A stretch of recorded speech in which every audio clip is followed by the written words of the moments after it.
Ketemu lagi dengan Bang Ox. Jangan lupa like dan subscribe channel ini ya. Nyalakan lonceng notifikasi agar kamu tidak ketinggalan video-video terbaru dari kami. Silahkan menonton. Zhang berjalan kaki kecil sejak pagi dan melintasi kota selama beberapa jam, berkeliling tanpa jemu bahkan melewatkan makan siang. Akhirnya ia membuat keributan, kelelahan pun melanda. Setelah dipikir, Yu Hai harus menunggu dan melihat apakah dia setuju menarik kata-katanya. Karena tak menemukan jalan keluar, Zhang turun dari mobil dan pulang. Melihat wajah wanita tua itu penuh keraguan-raguan, Nyonya Fa menghela nafas, berkata, "Lian Hua, niatmu baik hendak mengeluarkan uang agar terhindar dari bencana. Tapi tak baik jika kau takut memancing kesombongan orang dan selalu melakukan kekerasan untuk menekan mereka." Saat Zhang turun dari mobil, Yu Lian Hua melihat batu beraneka warna di pergelangan tangannya memancarkan sinar keemasan yang menusuk pikirannya. Mendengar nada ibu baptisnya yang khawatir, ia menyunggingkan senyum licik, "Jangan khawatir, Ibu Baptis. Dia tak akan mendapatkan sepeser pun. Tunggu dan saksikan pertunjukan menarik ini." Malam itu, sosok licik menyelinap keluar dari ruang timur rumah tua. Seekor anak kucing emas melirik sinis, mengangkat kepala dengan angkuh dan berjalan di tangga kecilnya. "Kami di sini untuk menyaksikan pertunjukan menarik. Mengapa harus jadi pencuri? Apakah harus begitu misterius?" Gerutu si Butian si kecil. SSST. Begitu melewati ruang timur dan hendak menuju ruang utama, Yu Lian Hua terkejut oleh suara itu, tanpa sadar menatap ke arah suara. Untunglah napas orang tuanya stabil, mereka masih terlelap. Jika mereka terbangun, rencananya malam ini bisa hancur. Lian Hua membuka pintu dengan hati-hati. Pintu kayu tua mengeluarkan suara mencicit yang membuatnya meloncat seperti kelinci. Ia menutup mulut, menanti reaksi. Ayahnya berbalik, namun tetap tertidur pulas. Setelah salah alarm, Lian Hua melangkah keluar dengan senyap, berjalan cepat melewati halaman dan menuju gerbang. Saat Yu Hang terbangun hendak ke kamar mandi, ia melihat sosok kakak perempuan atau adik perempuan di bawah sinar bulan, bertanya-tanya mengapa ia keluar malam-malam. Yu Hang segera mengejar dan menepuk bahu Lian Hua dengan lembut. Lian Hua menjerit pelan dan menutup mulut. Setelah menyadari itu kakak tertuanya, ia melebarkan mata orang menakutkan memang bisa bikin mati kaget. Dari sorot matanya, Yu Hang mengenali itu adik perempuannya. Dengan ragu, ia bertanya, "Kalau tak bisa tidur, mau kemana?" Lian Hua mengangkat jari telunjuk ke bibir, memberi isyarat agar berbicara pelan, lalu menatap pintu ruang utama dengan napas tertahan. Berbisik, "Jangan tanya, ikut aku saja." Keduanya melangkah di bawah sinar bulan, tiba di tembok luar keluarga Yu. Beruntung kakak laki-laki mengikuti. Lian Hua menginjak bahu Yu Hang dan memanjat tembok. Saat melompat turun, Xiao Butianxi memanfaatkan tenaga spiritualnya menopang agar ia tak jatuh ke lumpur. Sejak sembuh dari cedera, Yu Hang merasa tubuhnya lincah dan kekuatannya bertambah besar. Batu Butian kecil memutar matanya. Air mandi dari batu suci ini memang bisa menguatkan tubuh. Ia dengan mudah memanjat tembok, mengikuti langkah adiknya, lalu merunduk di bawah jendela ruang utama. Cuaca semakin hangat, jendela terbuka lebar. Di bawah sinar rembulan, samar-samar terlihat dua sosok berbaring berdampingan dalam kamar, diiringi dengkuran keras sang kakek. Yu Hang tersenyum geli melihat adik perempuannya menajamkan telinga, berusaha mendengar apa yang terjadi. Ia berbisik, "Adik, kau tak datang hanya untuk mendengarkan dengkuran kakek, kan?" SSST, jangan bicara. Belum sempat Lian Hua menjawab, terdengar gerakan di dalam rumah. Jangan datang." Teriakan melengking dari dalam. Dengkur Lao Yu terhenti, disusul suara gemeretak pakaian. Nyonya tua." Lao Yu menepuk lengan istrinya, namun tiba-tiba ditolak kasar. Mata Zhang yang semula terpejam kini terbuka lebar, penuh ketakutan, wajahnya tampak seperti melihat hantu. Ia menatap balok rumah dengan ketakutan, seolah melihat sesuatu yang menakutkan, lalu berteriak, "Jangan datang ke sini. Jangan datang padaku." Lao Yu mengikuti arah pandang istrinya, namun tak menemukan apa-apa. Ia mengira Zhang mengalami mimpi buruk dan tak ingin mengejutkannya. Hanya bisa memanggil lembut, "Ibu anak, ibu anak." Nyonya Zhang seperti terperangkap di dunia lain. Bukan hanya ia tak sadar, tapi tubuhnya melayang dan bergoyang hebat. "Aku tak takut padamu. Kau sudah mati puluhan tahun. Aku tak takut meski kau datang." Lao Yu menoleh ke arah sinar itu lagi. Bulu kuduknya berdiri. Sepertinya wanita tua itu menabrak sesuatu yang kotor. "Sayang, siapa yang kau lihat?" Lao Yu bergidik, bertanya pelan. "Sepupu. Penyakitmu sudah tak ada harapan. Terus obati, sepupu iparku miskin sampai tak mampu beli sebutir beras pun. Jika kau tak mati, sepupu iparmu itu, orang baik, bakal terseret bersamamu sampai mati." Raut ketakutan di wajah Zhang berubah jadi amarah tak terkira. Ia mengertakkan gigi, menatap balok rumah seolah lawan besarnya. Dalam kesadaran Zhang, seorang wanita pucat dengan darah mengalir dari seluruh tubuhnya menatap penuh kebencian dan bertanya, Aku sudah baik padamu. Kenapa kau sakiti aku? Kenapa? Kau pantas mati. Kalau kau tak mati, sepupu iparku takkan pernah tahu kebenaran tentangmu. Nyonya Zhang seolah kehilangan akal sehat dan mengungkap rahasia kelam yang tersembunyi selama puluhan tahun. Lao Yu terpaku menatap wajah garang Zhang dengan mata terbelalak. Ternyata Zhang menikah jauh di barat. Namun karena dianiaya keluarga suaminya, ia mencuri uang keluarga itu dan membawa putranya mengemis makanan. Lalu pergi ke desa Dongshan bergabung dengan istri pertamanya, sepupu Zhang. Dia masih mengingat dengan jelas masa itu, ketika istri pertamanya yang berhati lembut, Liu, sedang terbaring sakit parah, sementara keluarga mereka hidup dalam kemiskinan yang mencekik. Meski begitu, Zhang dengan tulus menerima sepupu, ibu, dan anaknya ke dalam rumah. Zhang sangat bersungguh-sungguh mengurusi semuanya. Ia memperlakukan kedua anak itu dengan lebih baik daripada anak kandungnya sendiri, bahkan berusaha sekuat tenaga merawat sepupunya yang sedang sakit. Tanpa sepatah kata keluhan, ia pergi pagi-pagi sekali dan pulang larut malam, memancing dan menangkap ikan untuk menafkahi keluarganya. Di bawah asuhan Zhang, kondisi Liu sempat membaik. Bahkan sang tabib berkata, setelah 2 dosis obat diminum, penyakitnya hampir sembuh. Namun, siapa sangka, setelah itu penyakit Liu justru kambuh kembali. Segala harta yang bisa dijual pun dijual, hingga meminjam uang semampunya. Obat terus diminum, namun keadaan Liu tak kunjung membaik. Tubuh yang dulu kuat mulai rapuh, bertahan lebih dari sebulan, namun akhirnya ia tak dapat menghindari ajalnya. Tak lama setelah kematian Nyai Liu, Zhang menyadari mustahil bagi dirinya mengurus keluarga tanpa sosok wanita di sisi. Pada masa itu, Nyonya Zhang menunjukkan ketekunan dan kelembutan terhadap anak-anak, sehingga Zhang menikahinya sebagai istri kedua. Awalnya, dia masih mampu menjaga rumah dengan baik, namun setelah kelahiran anak ketiga, hati Zhang mulai terombang-ambing. Apalagi saat menyekolahkan anak bungsunya, Nyonya Zhang menabung setiap sen demi mendanai pendidikan itu. Lumayan, tawa Nyonya Zhang pecah, matanya menatap balok kayu seolah berbicara dengan sosok gaib. Sepupuku yang baik, aku telah mengganti obatmu, sehingga kau yang hampir sembuh itu meninggal. Aku lakukan ini demi kebaikan kedua anakmu. Jika kau tak meninggal, aku akan menjual kedua anakmu untuk membelikan obatmu. Old Liu memandang Zhang dengan mata membelalak, terperangah. Ternyata kematian Liu bukan karena penyakit semata, melainkan ulah Zhang sendiri. Ia tidak pernah menyangka, selama lebih dari 20 tahun, ular berbisa itu tidur di bawah bantalnya. Di luar jendela, Yu Hang dan Lian Hua saling bertatapan penuh ketakutan. Lian Hua menutup mulutnya, berkata dengan suara bergetar, nenek tercinta kita ternyata dibunuh oleh wanita tua itu. Dia membunuh nenek kita dan begitu kejam pada keluarga kita. Tidakkah kita takut nenek kita akan kembali menuntut balas? Yu Hang mengatupkan rahangnya, berbisik, wanita tua ini sudah melakukan banyak kejahatan. Mungkin Tuhan akan melindunginya. Tapi malam ini dia sangat aneh. Mungkinkah nenek kita benar-benar datang menuntut keadilan? Ah, jangan bunuh aku. Aku tahu aku salah. Aku tak seharusnya mengganti obatmu, tak seharusnya menikahkan putrimu dengan duda itu, tak seharusnya merebut makanan putra, menantu, dan cucumu. Aku tak seharusnya mengusir mereka saat mereka sedang susah. Aku sudah mengaku semua kesalahanku, jangan ambil jiwaku. Anakku akan jadi pejabat tinggi suatu hari nanti, aku juga akan jadi istri pejabat. Lepaskan aku. Ketakutan dan penyesalan menguasai Nyonya Zhang, ia berhenti menangis lalu berlutut di atas kang, membenturkan kepala ke arah sinar remang. Di hadapannya, sosok Liu yang berpakaian putih dengan rambut panjang kusut, menatap penuh amarah dengan mata berdarah, mengulurkan tangan bercakar panjang mencengkeram lehernya. Zhang mendadak tercekik, matanya berputar dan napasnya tersengal. Old Liu yang menyaksikan hal itu terkejut bukan main. Melihat Zhang memegang lehernya dengan sekuat tenaga, wajahnya membiru, lidah terjulur, ia segera melepaskan cengkeraman tersebut, tak tega menyaksikan kematian.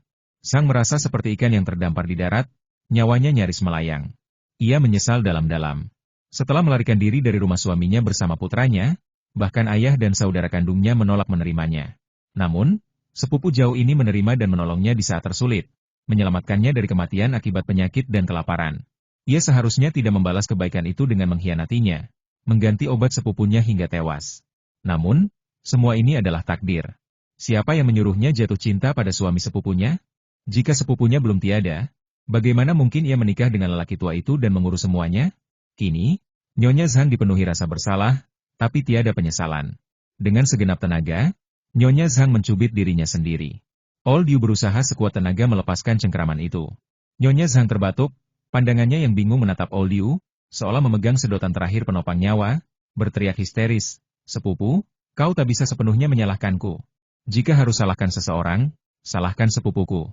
Istriku itu terlalu baik, hatiku. Contoh pria baik yang selalu peduli keluarga dan jujur di rumah. Ya, semua karena sepupu iparku yang terlalu baik padaku, aku pikir aku tak akan melakukan hal buruk. Dialah pelakunya. Jika kau ingin membunuhku, pergilah padanya. Saat bicara, matanya menyapu sekeliling, lalu melihat selimut di atas Kang. Dengan cepat ia menariknya, menutupi tubuh dari kepala sampai kaki, meringkuk dan menggigil. Old Yu menatap Zhang penuh ketidakpercayaan. Suami istri itu bagaikan burung yang lahir dari satu hutan, namun terpisah di kala bencana. Benar saja, kini Nyonya Zhang menampakkan sisi egois dan tak peduli yang tersembunyi. Antara menyelamatkan nyawanya sendiri dan istri, ia memilih diri sendiri tanpa ragu, menyingkirkan separuh jiwa yang telah bersamanya lebih dari 20 tahun. Di luar jendela, dua anak yang mendengar dari sudut ruangan terkejut mendengar napas berat. Mereka seperti kelinci ketakutan, punggung menempel di dinding, menoleh dengan ngeri.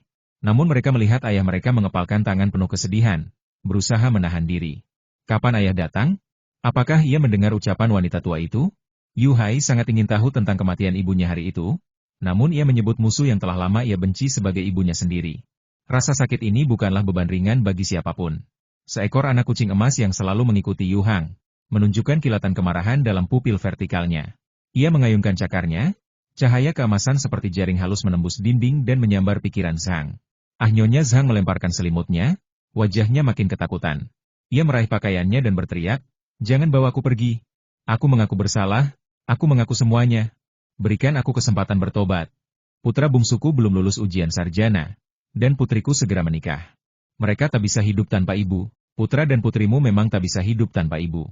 Tapi apakah anakku yang malang, dan anakku yang baru 7 atau 8 tahun bisa hidup tanpa ibunya? Jika aku mati, itu tak lain adalah akibat kebaikanmu kepada anak-anakku yang malang. Bukankah putriku sudah cukup menderita karena perlakukanmu? Kau pria berhati jahat yang hampir memaksa putraku dan keluarganya pergi saat mereka sulit, tapi kini kau malah meminta uang, 200 tael. Dalam hati Zhang bergemuruh tuduhan dari sepupunya. Apakah keluarga anakku tak cukup berbuat untuk putramu selama bertahun-tahun? Mengapa kau masih serakah? Ingin menghisap darah dan keringat terakhir sebelum menyerah? Anak-anakmu adalah anak-anak, bukankah anak-anakku juga? Tidak, kau harus ikut aku ke dunia bawah hari ini. Siapa yang membunuh manusia dan menyakiti anak-anak sepertimu pasti akan masuk neraka tingkat 18. Nyonya Zhang yang dikelilingi oleh pakaian hitam putih Tuan Liu memasang rantai di lehernya. Berjuang habis-habisan. Sepupu, aku salah. Aku benar-benar salah. Aku tak seharusnya membunuhmu karena nafsu egoisku. Aku tak seharusnya menganiaya keluarga Dahai. Aku akan berubah, benar-benar berubah di masa depan, berikan aku kesempatan. Aku takkan pernah berani lagi. Jangan tangkap aku. Aku tak mau masuk neraka. Old Yu menatap wajah Nyonya Zhang dengan air mata mengalir. Rambut abu-abu berantakan seperti jerami, tubuhnya bergoyang seolah menderita penyakit berat. Ia tampak seperti ikan yang hampir mati. Meski marah karena kematian istri pertamanya dan penderitaan anak-anaknya, bagaimanapun, ia tetap menganggapnya sebagai ibu kandung dari anak bungsunya. Istri yang telah berbagi ranjang selama lebih dari 20 tahun. Putri bungsunya tertunda 3 tahun menikah karena kesalehan sang suami terhadap anaknya. Jika Nyonya Zhang punya kekurangan saat ini, sulit tahu apakah pernikahan mereka bisa diselamatkan. Jika bercerai di usia 33 tahun, putrinya akan hancur seumur hidup. Old Yu menghela nafas panjang. Setelah 20 tahun berlalu, wajah Liu mulai memudar dalam ingatan. Namun kehidupan harus terus berjalan di masa kini. Chu Yun, aku tahu kau meninggal tak adil, tapi kapan pembalasan akan tuntas? Kau orang baik, bahkan membalut anak anjing terluka. Keluarga ini tak akan terpisahkan dari keluarga Zhang sekarang. Tolong tunjukkan belas kasihan dan lepaskan dia. Biarkan dia berbuat benar kali ini. Jangan khawatir, aku akan menjaganya dan tak akan membiarkan dia menyakiti keluarga Dahai lagi. Demi wajah lamaku, tolong selamatkan nyawanya, desah Old Yu yang mulai menua, suaranya penuh kepasrahan. Nyonya Zhang pun dengan gugup berjanji lantang. Sepupu, jika kau melepaskanku kali ini, aku akan menggunakan sisa hidupku untuk menebus dosa-dosaku. Aku bersumpah demi langit, aku takkan merepotkan keluarga Dahai lagi. Aku akan berbuat baik pada mereka. Tidak perlu, bentak Yu Hai yang tak tahan lagi. Ia menendang pintu hingga terbuka, berlari ke ruang utama, mencibir pada Nyonya Zhang yang berbaring meratap, aku muak dengan kebaikanmu. Aku tak ingin jadi seperti ibuku yang memelihara harimau, lalu dibunuh oleh serigala bermata putih yang dibesarkannya. Nyonya Zhang, rambut berantakan, meringkuk di sudut Kang. Melihat Yu Hai masuk, matanya menyempit. Mengapa ia di sini? Seberapa banyak yang didengarnya? Old Yu terbatuk dan berkata tak yakin, Hai Dahai, bagaimanapun juga, dia kakakmu, apa-apaan dia? Aku bukan orang tua yang membunuh ibuku. Aku benci telah menjadi pencuri dan ibu selama lebih dari 20 tahun. Aku benci melihat istri dan anak-anakku disakiti tanpa bisa berbuat apa-apa. Aku benci jika dengan bodohnya memberi semua uangku ke tangan musuh yang membunuh ibuku, untuk memberi makan anak-anak musuh itu. Teriakan Yu Hai mengguncang ruangan.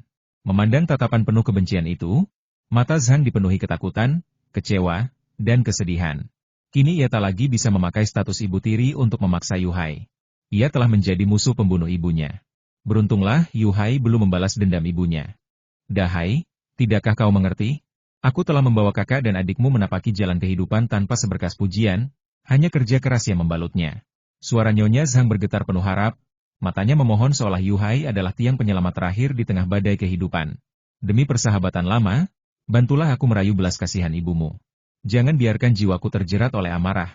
Namun, Yu Hai teringat masa lalu yang pahit. Mungkin itu sebabnya hatinya penuh perasaan campur aduk, antara rasa bersalah dan dendam. Sebelum kelahiran Yubo, Zhang memang memperlakukan saudara-saudaranya dengan adil, cukup makanan dan pakaian bagi mereka yang hidup di pegunungan. Tetapi semenjak Yubo mulai sekolah, Zhang memaksa Yu Hai yang masih belia, baru berusia 13 tahun, untuk menantang bahaya berburu di gunung. Hasil tangkapannya semua diserahkan ke publik, dirinya hanya makan setengah kenyang. Kala itu, Yu Hai mengira keluarganya sedang kesusahan, makanya tiap hari ia pergi berburu dalam keadaan lapar, menangkap kelinci dan burung pegar, namun enggan menikmati hasil buruannya sendiri. Semua dijual demi menghidupi keluarga. Belakangan terkuak bahwa Zhang dan keluarganya menabung untuk biaya sekolah Xiaobo. Hati Yu Hai murni, penuh kasih pada saudara-saudaranya, bahkan ia tekun belajar ilmu berburu dari saudara Zhao. Ia berhasil menangkap lebih banyak dan beragam mangsa. Setelah menikah, istri dan anak-anak Yu Hai tak pernah mendapat hak istimewa meski jasanya besar. Mereka malah menjadi pihak yang tertindas dalam keluarga itu, menanggung pekerjaan terberat, makan seadanya. Tubuh istri kian merosot, anak-anak kurus kering, seluruh keluarga dalam keadaan lemah dan sakit-sakitan. Namun Zhang enggan memberikan perawatan medis, hingga putri kecil mereka nyaris terenggut nyawa. Cinta? Apa yang kau sebut cinta? Yu Hai menatap dingin. Aku hampir kehilangan pelatihan, makanan, dan tempat berteduh demi kakakku di kota ini. Apakah itu cinta? Saat kami berpisah, istriku merangkak dengan tubuh sakit demi bekerja untukmu. Apakah itu cinta? Ketika aku terluka parah dan nyaris mati, saudara Zhao mengirim 300 tael perak, namun kau mengabaikanku. Setelah itu, keluarga kita membisu 1000 kata. Apakah itu yang kau sebut kasih sayang? Kau membesarkanku dan kakakku selama 5 atau 6 tahun. Tapi aku membalasnya dengan kerja keras selama 15 tahun.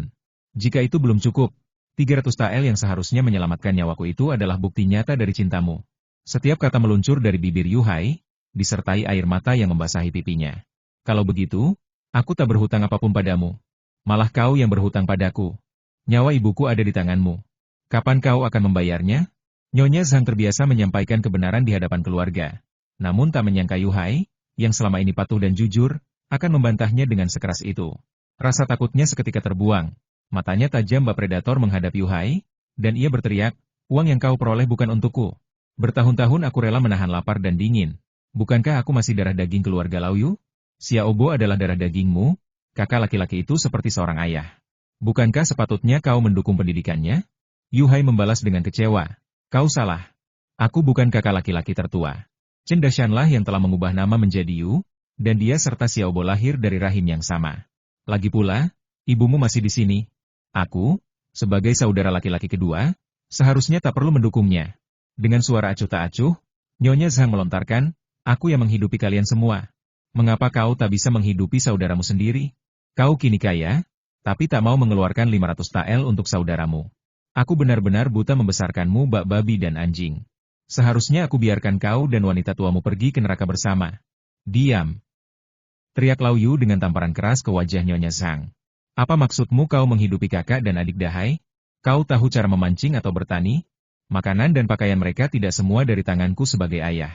Kau dan anak harammu menghabiskan makananku. Lalu apa yang aku katakan? Bagaimana kau memperlakukan kakak dan adik Dahai sejak kelahiran putramu? Apa kita semua buta?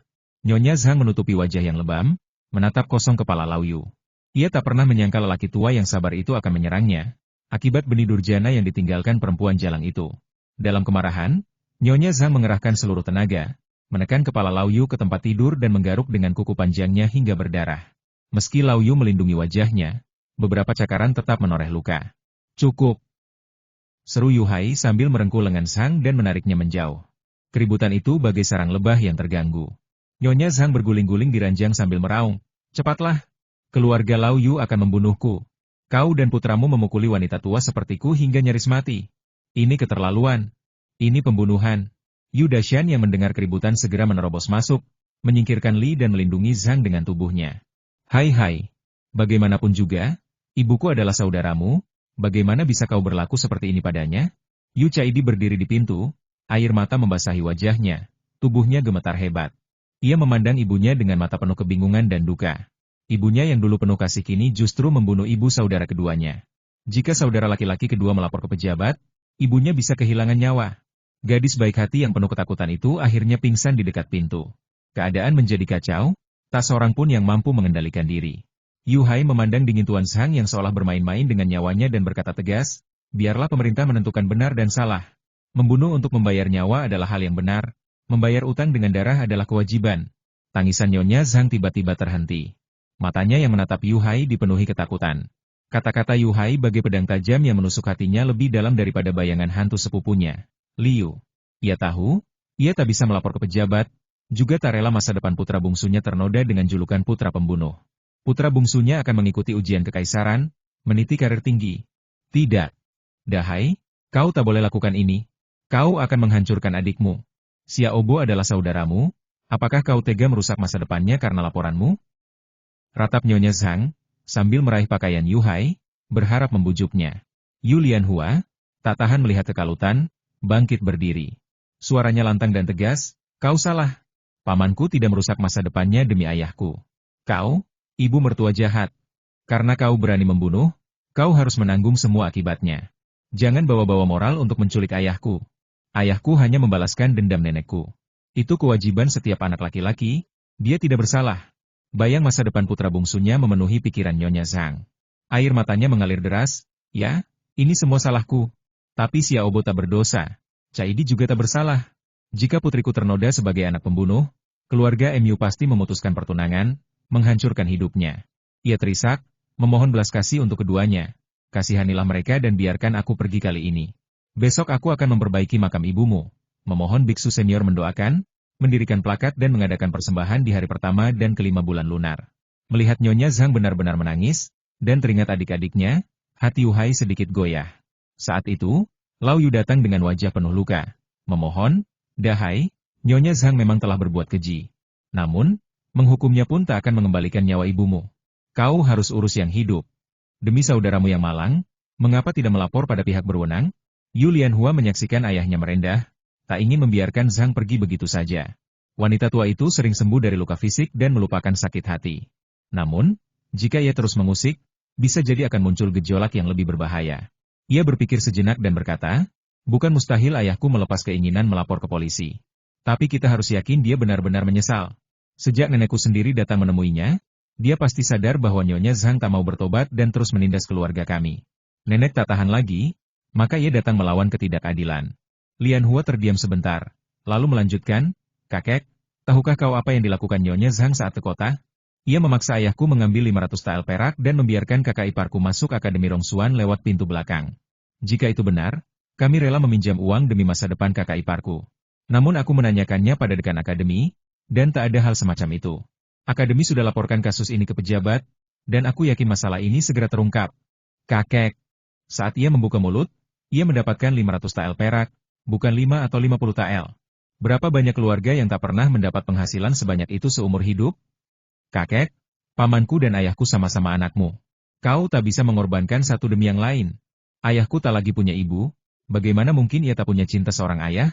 Air mata mengalir dari mata Lianhua, untuk ayahnya yang pekerja keras dan untuk penderitaan keluarga mereka yang lalu. Lao Yutou menatap putranya yang tinggi besar, terbayang sosok istri pertamanya dalam wajah sang anak. Sejak kecil, anak itu paling bijaksana dan patuh. Lianhua benar, tak bisa lagi mengabaikan dan menyakiti hatinya hanya karena ia tunduk dan taat. Hai Dai, jangan khawatir. Mulai kini, Nona Zhang takkan berani lagi menyusahkanmu, takkan malu bertemu denganmu. Aku akan menjaganya. Suara Lao Yutou yang renta, tubuhnya yang membungkuk tampak menua beberapa tahun. Yu Lianhua melangkah mendekat, menggenggam tangan ayahnya dengan erat, lalu berkata dengan suara tegas penuh keyakinan. Kakek, bukan berarti kami tak percaya padamu. Namun, kami tidak percaya padanya. Biarkanlah dia berkata sesuka hati, Kita buat pernyataan tertulis saja. Mata Zhang terbuka lebar, hendak membantah, namun Yuhai menahannya dan bertanya dengan suara pelan. Atau, bagaimana kalau kita bertemu langsung dengan pejabat itu? Perasaan Zhang seketika bagai balon yang tiba-tiba kempis, hancur berkeping-keping. Yu Hang segera berlari pulang mengambil kertas dan pena kaligrafi yang biasa ia gunakan berlatih. Yu Lianhua mendiktekan kata demi kata dengan jelas, sementara Yu Hang menuliskannya rapi pengakuan atas kesalahan Zhang, serta janji tulus untuk memperbaiki diri, tidak lagi menyulitkan keluarga Yuhai. Di akhir surat itu, juga tercantum tanda tangan Ibu Zhang sebagai bukti pengesahan. Mengapa Yu Hang yang menulis? Sebab meski Lianhua paling cepat mengenal kaligrafi di antara saudara-saudaranya, ia kerap lalai berlatih hingga tulisannya acak-acakan, hurufnya tak lurus, bahkan sering ada bagian yang hilang. Sedangkan Yu Hang, setiap hari tanpa lelah melatih 2 halaman kaligrafi besar dengan tekun. Bakatnya cukup, dan kerja kerasnya membuat tulisan tangannya rapi. Dengan sungguh-sungguh, Yu Lianhua menyimpan surat pengakuan itu layaknya sebuah tanda terima. Lalu dengan dingin berkata pada Nyonya Zhang, mulai sekarang, kami dari keluarga ini akan berpura-pura tak mengenalmu. Kami takkan mengganggumu, dan harap kau pun jangan mengusik kedamaian kami. Ini adalah batas kesabaran ayahku terhadapmu. Bila kau masih berulah seperti dulu, kita akan bertemu di kantor pemerintah. Yu Caidi yang sempat pingsan di depan pintu kini terbangun. Mendengar suara ibunya yang penuh penyesalan, ia menangis terseduh di pelukan Nyonya Zhang. Sang ibu memeluk erat putrinya, tatapannya tertuju pada sosok hantu putih yang melayang di atas balok kayu, dan dengan suara gemetar berkata, "Aku sudah mengakui kesalahanku, Dahai. Tidakkah kau ingin memohon pada ibumu untuk kembali?" Yuhai mengikuti pandangan Zhang dengan sorot mata sayu, namun yang dilihatnya hanyalah kekosongan. Ibunya telah meninggal, kini hanya sebesar batu kecil. 20 tahun lebih berlalu, dan wajah kasih ibunya perlahan memudar dalam ingatan, seakan tertutup tirai tebal. Andai saja kini dia bisa melihat ibunya seperti Zhang, maka gambaran itu akan terpatri abadi dalam benaknya. Namun, mengapa ibunya tak muncul menemuinya? Apakah karena dia telah menjadi pencuri dan ibu selama 20 tahun lebih? Air mata pahit mengalir perlahan dari sudut matanya. Tangan kecil Yu Lianhua yang hangat menggenggam telapak kasar ayahnya, memberi penghiburan serta kekuatan atas keputusan yang diambil. Menyaksikan ayahnya menatap balok kayu dalam diam sambil menitikkan air mata, Lianhua menghela napas pelan lalu berkata pada Nyonya Zhang, seperti kata pepatah, jika tidak berbuat salah, kita tak perlu takut hantu mengetuk pintu tengah malam. Kecurigaan itu berasal dari hantu. Semua ini karena perbuatanmu yang membuat aku kasihan pada ayah dan nenek, dan kau hanya curiga di hatimu. Dewa bertiga di atas kepala, jadi lebih baik kau kurangi perbuatan jahatmu. Ayah, mari kita pulang.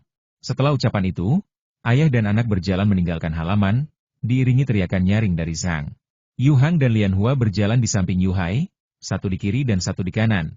Sementara tangan Lianhua tetap erat menggenggam telapak tangan besar ayahnya, memberikan dukungan moral seperti saat ayahnya tidak pernah menyerah ketika ia pura-pura sakit. Merasakan beratnya hati ayahnya, kebencian Lianhua terhadap Nyonya Zhang kian membara. Dalam hati ia bertekad, aku takkan membiarkan penyihir tua itu lepas begitu saja.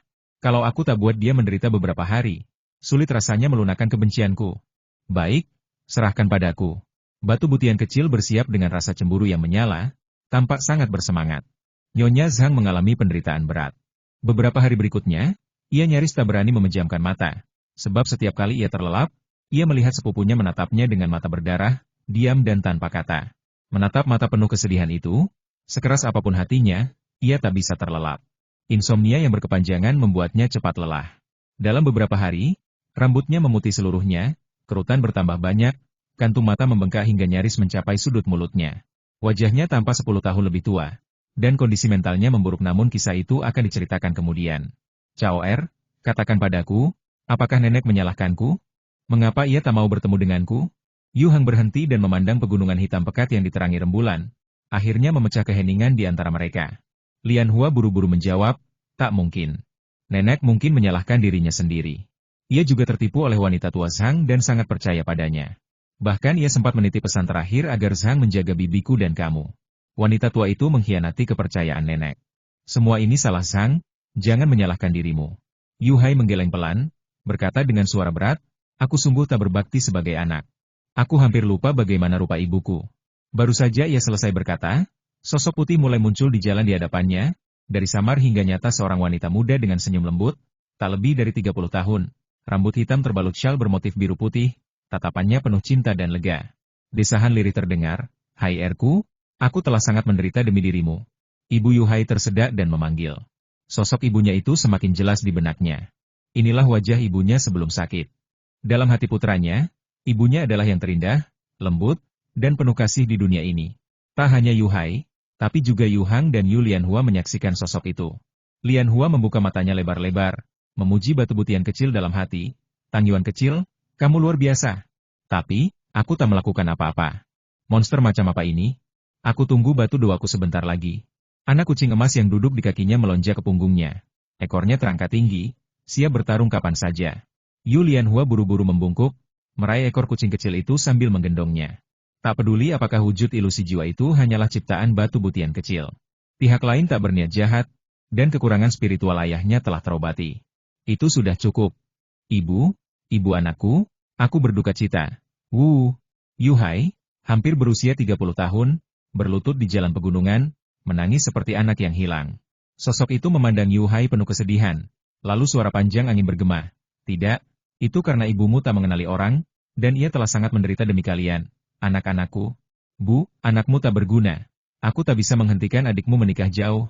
Memikirkan adiknya yang menikah dengan duda berpuluh mil jauhnya saat usianya baru 14 tahun.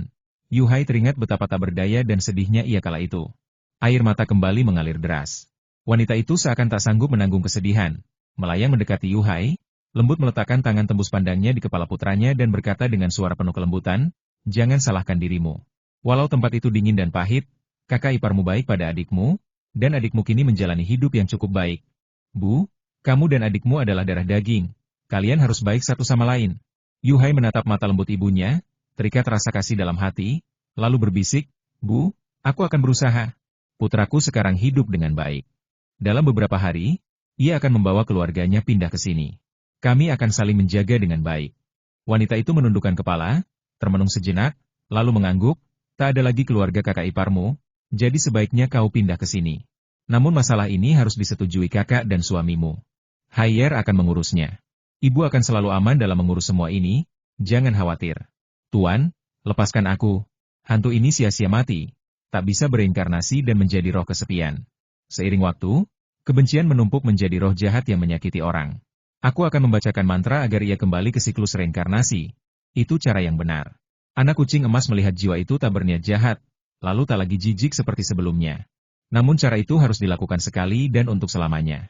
Seolah dapat mendengar pikiran batu butian kecil, wanita itu memandang Lianhua.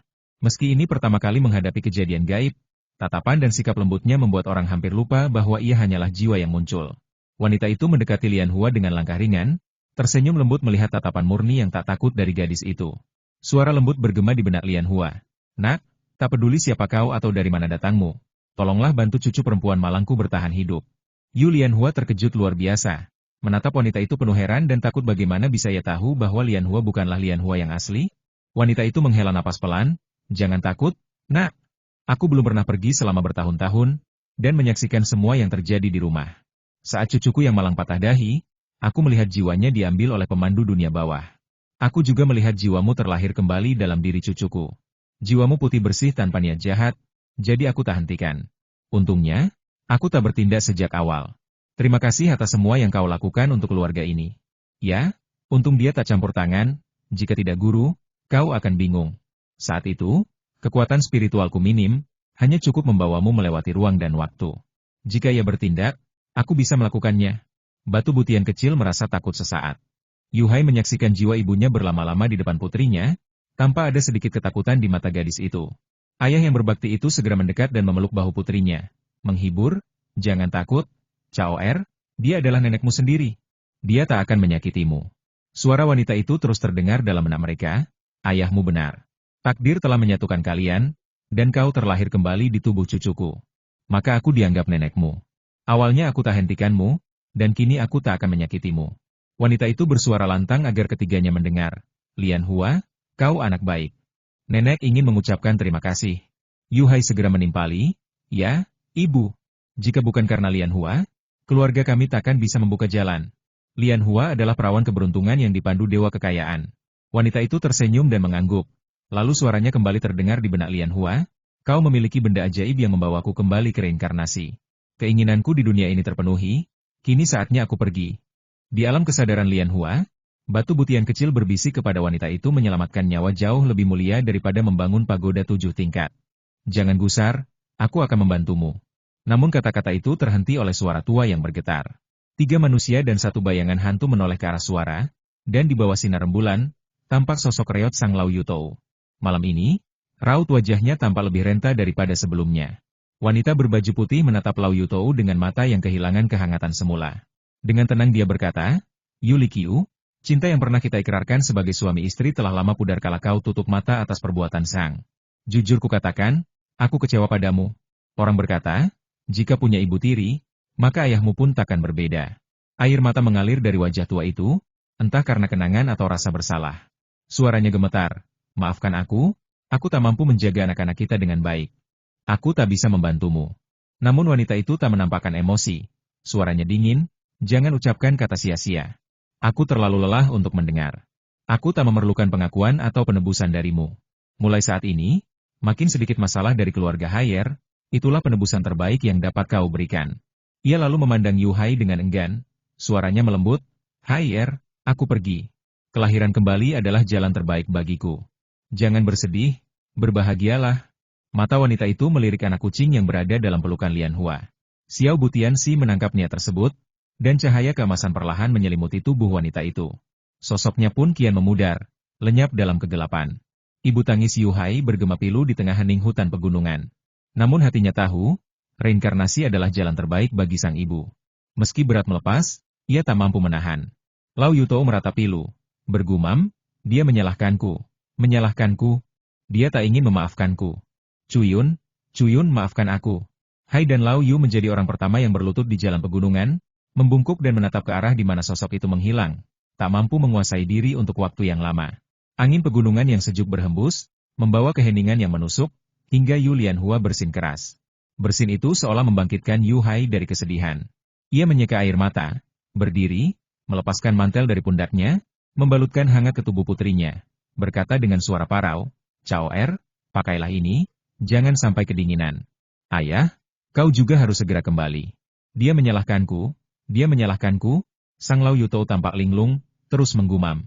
Yu Hai menghela napas lembut, "Ayah, aku tak menyalahkanmu. Ibu pun takkan menyalahkanmu." Nyonya Zhang pernah berkata, saudara laki-laki dan perempuan adalah darah daging keluarga Yu, ibarat telapak dan punggung tangan. Mereka masih muda, wajar jika kau menyayangi mereka. Jangan pikirkan terlalu banyak, cepatlah kembali. Lao Yu mengangkat wajahnya, menatap putranya dengan air mata berlinang, sang penenang sejak kecil. Jika saja dia lebih memperhatikan putranya, mungkinkah Zhang tak khawatir? Apakah penderitaan anak-anaknya akan berkurang? Akankah Cuyun tak menyalahkannya? Namun, hidup tak penuh dengan seandainya. Tanggung jawab harus dipikul siapapun yang melangkah. Hai Dai, kau telah memisahkan keluargamu, maka jangan lagi risaukan urusan mereka. Mulai kini, jalani hidupmu dengan baik. Lao Yu berbalik, melangkah mundur perlahan di jalan terjal pegunungan. Langkahnya penuh beban. Yu Hai memandangi punggung ayahnya yang semakin membungkuk, lalu berkata lantang, "Meski keluarga terpisah, kau tetap ayahku. Aku tak akan kehilangan sedikit pun bakti yang seharusnya kumiliki padamu. Namun, aku takkan ambil lebih dari yang pantas." Ketiga lelaki itu saling menopang, kembali ke rumah tua. Melihat 3 bangunan bata yang nyaris roboh, Yu Hai tiba-tiba berkata, "Setelah panen musim gugur, kita bangun rumah baru. Kita hancurkan rumah tua, beli tanah sebelah, dan dirikan 5 rumah bata bercahaya. Halaman depan dan belakang jadi 2 kali luas. Hidup kita akan makmur, nenekmu pun bisa reinkarnasi dengan tenang." Meski Yu Lianhua ingin membeli rumah dan tanah di kota, setelah mendengar ayahnya, dia mengangguk setuju. "Ya, jika kita ingin bangun rumah terbaik di desa, jendelanya harus kaca, seperti rumah saudara Han yang cerah dan hangat." "Setuju. Kita pakai kaca sebagai jendelanya." Yu Hai menghela napas dalam, udara pengap di dadanya terasa sedikit lega. Siapapun yang mendengar ibunya terbunuh pasti hatinya takkan tenang. Untunglah, ibuku muncul dan berkata tak menyalahkan, mempersilakan hidup bahagia. "Jangan khawatir, Ibu, kami pasti akan hidup sejahtera." Keesokan harinya, Yu Lianhua menetap di rumah, jarang punya waktu luang. Usaha guapu berjalan lancar, dan bibiku bisa mengurus semuanya sendiri. Dia pun bisa beristirahat dengan tenang. Menjelang tengah hari, Paman Lianhua, Yubo, pulang dengan wajah linglung, diikuti beberapa pejabat pemerintah. Begitu pelayan Yamen melangkah masuk rumah Yu, Nyonya Zhang yang tak tidur semalaman seperti tikus ketakutan melihat kucing, bersembunyi di gang tanpa berani keluar. Lisi juga meringkuk ketakutan, berbisik, "Hai Dahai terlalu gegabah. Bukankah kau bilang tak akan melapor ke pejabat? Kenapa kata-katamu tadi hiraukan?" Ibu, cepat sembunyilah, kalau tertangkap, nyawamu bisa melayang. Berita semalam telah menyebar ke seluruh keluarga Yu, tak seorang pun yang tak tahu apa yang telah dilakukan Sang. Walau Li tak segan terhadap ibu mertuanya, ia tak punya rasa hormat kepada istri pertama ayah mertuanya. Namun Zhang adalah ibu kandung suaminya, tentu saja takkan berbuat berlebihan. Nyonya Zhang diganggu oleh hantu sepanjang malam, semangatnya hampir hancur. Mendengar ucapan Li, ia berkeliaran bingung, tak tahu harus bersembunyi di mana. Bu, kita telah tertipu, benar-benar tertipu. Begitu Yubo masuk, melihat Zhang dengan rambut acak-acakan dan wajah pucat, ia terpana lalu menangis. Mendengar tangis putra bungsunya, Nyonya Zhang terpaku, lalu berteriak, Xiaobo, apa maksudmu? Orang yang bilang bisa membantumu masuk Akademi Rongsuan itu penipu? Lalu, 300 tael perak yang kuberikan padamu kemana? Apakah kau memberikannya padanya? Yubo menampakkan wajah sedih, bukan seperti seorang sarjana. Ia berjongkok, memegangi kepala, berkata, pria itu datang 2 hari lalu, bilang butuh uang untuk berbisnis, jadi kuberikan 300 tael. Keesokan paginya, utusan datang dan bilang pria itu penipu dan telah ditangkap. Ia akan diadili besok. Kalau begitu, para pejabat itu, apa mereka di sini untuk menangkapku? Nyonya Zhang menatap halaman, suaranya bergetar. Yubo menjawab terkejut, menangkapmu? Mengapa mereka menangkapmu? Mereka datang untuk memanggilmu urusan rutin. Besok kita akan diinterogasi bersama di pengadilan. Ibu, jangan khawatir. Kita hanya tertipu, tak melakukan pelanggaran hukum. Meski tak memilikinya, aku merasakannya. Nyonya Zhang tak sanggup mengungkapkan penderitaannya. Setelah Yu Hai pergi kemarin, keluarganya mengadakan rapat dan sepakat menyimpan semua dosa masa lalu dalam hati, demi tidak memengaruhi semangat Yubo dalam belajar. Melihat ibunya masih terpaku, Yubo segera mengingatkan, Bu, kami sudah mengirim orang merebus air untuk mereka setelah perjalanan jauh. Kita harus menyiapkan makan siang, tak boleh biarkan orang menjalankan tugas dalam keadaan lapar. Kakak ipar kedua dan Lian Hua pandai memasak, mengapa kita tak minta mereka membantu menyiapkan hidangan? Hati Zhang terasa lebih pahit daripada coptis. Tadi malam ia baru saja berjanji tak mengganggu keluarga anak kedua, tapi kini ia mengundang orang memasak untuk mereka. Bukankah itu tamparan di wajah? Ia punya pengaruh lewat tangan Yu Hai. Pria itu sangat mencintai istrinya. Jika tahu ia baru bersumpah, pasti disuruh istrinya mengurusi semuanya. Aneh jika tak dilaporkan ke pemerintah daerah. Zhang terdiam sejenak, lalu berkata, keluarga saudara laki-laki kedua sekarang sibuk sekali sampai satu orang harus jadi 2 utusan, jadi mengapa repotkan yang lain? Istri Zhang Kuan juga pandai memasak, mari kita minta bantuannya. Yubo terkejut, kapan ibunya mulai peduli keluarga saudara laki-laki kedua? Mungkin matahari terbit dari barat hari ini. Memang benar, toko melon saudara keduanya sedang sangat ramai. Ibu benar, tapi siapa yang dipilih untuk memasak itu lain cerita. Nyonya Zhang menyuruh Nyonya Li mengundang istri Zhang Kuan.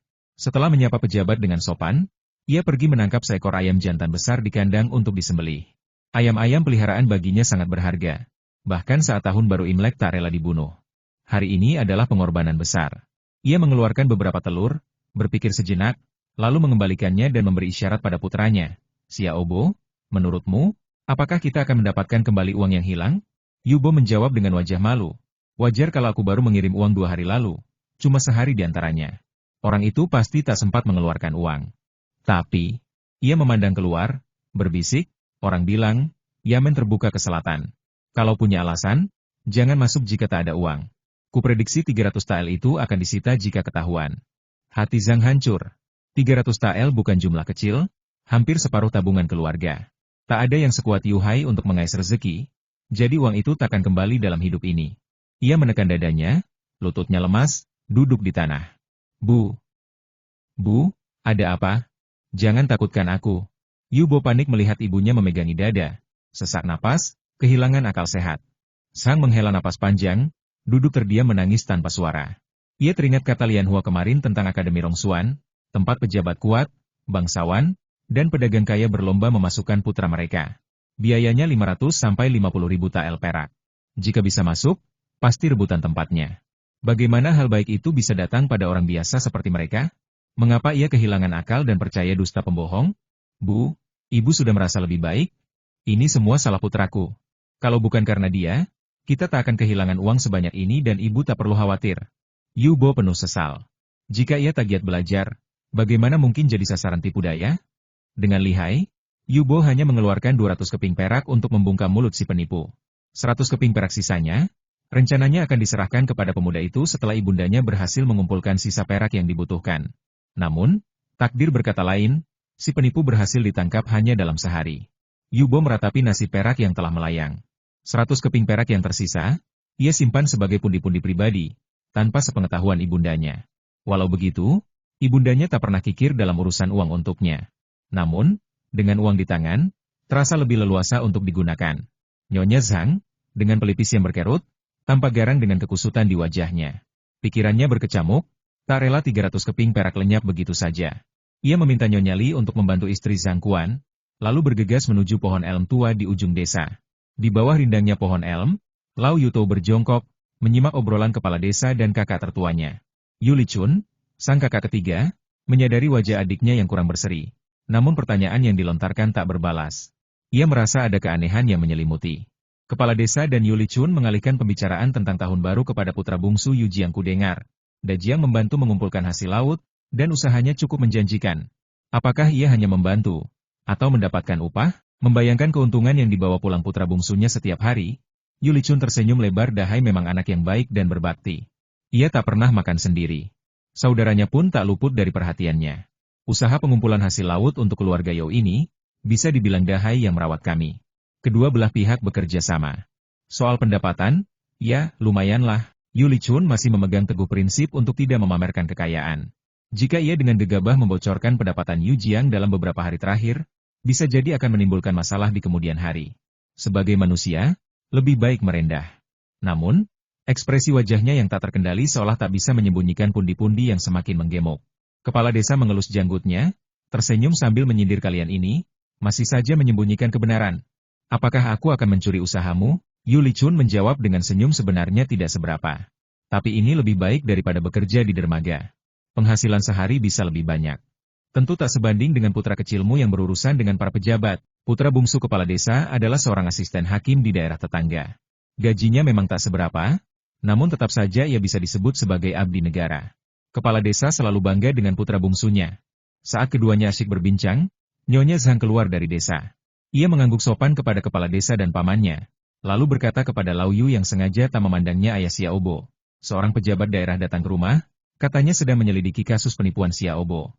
Bagaimanapun juga, kau adalah kepala keluarga, kembalilah dan bantu menyambutnya. Lau Yu bergumam, tanpa mengeluarkan sepatah kata pun.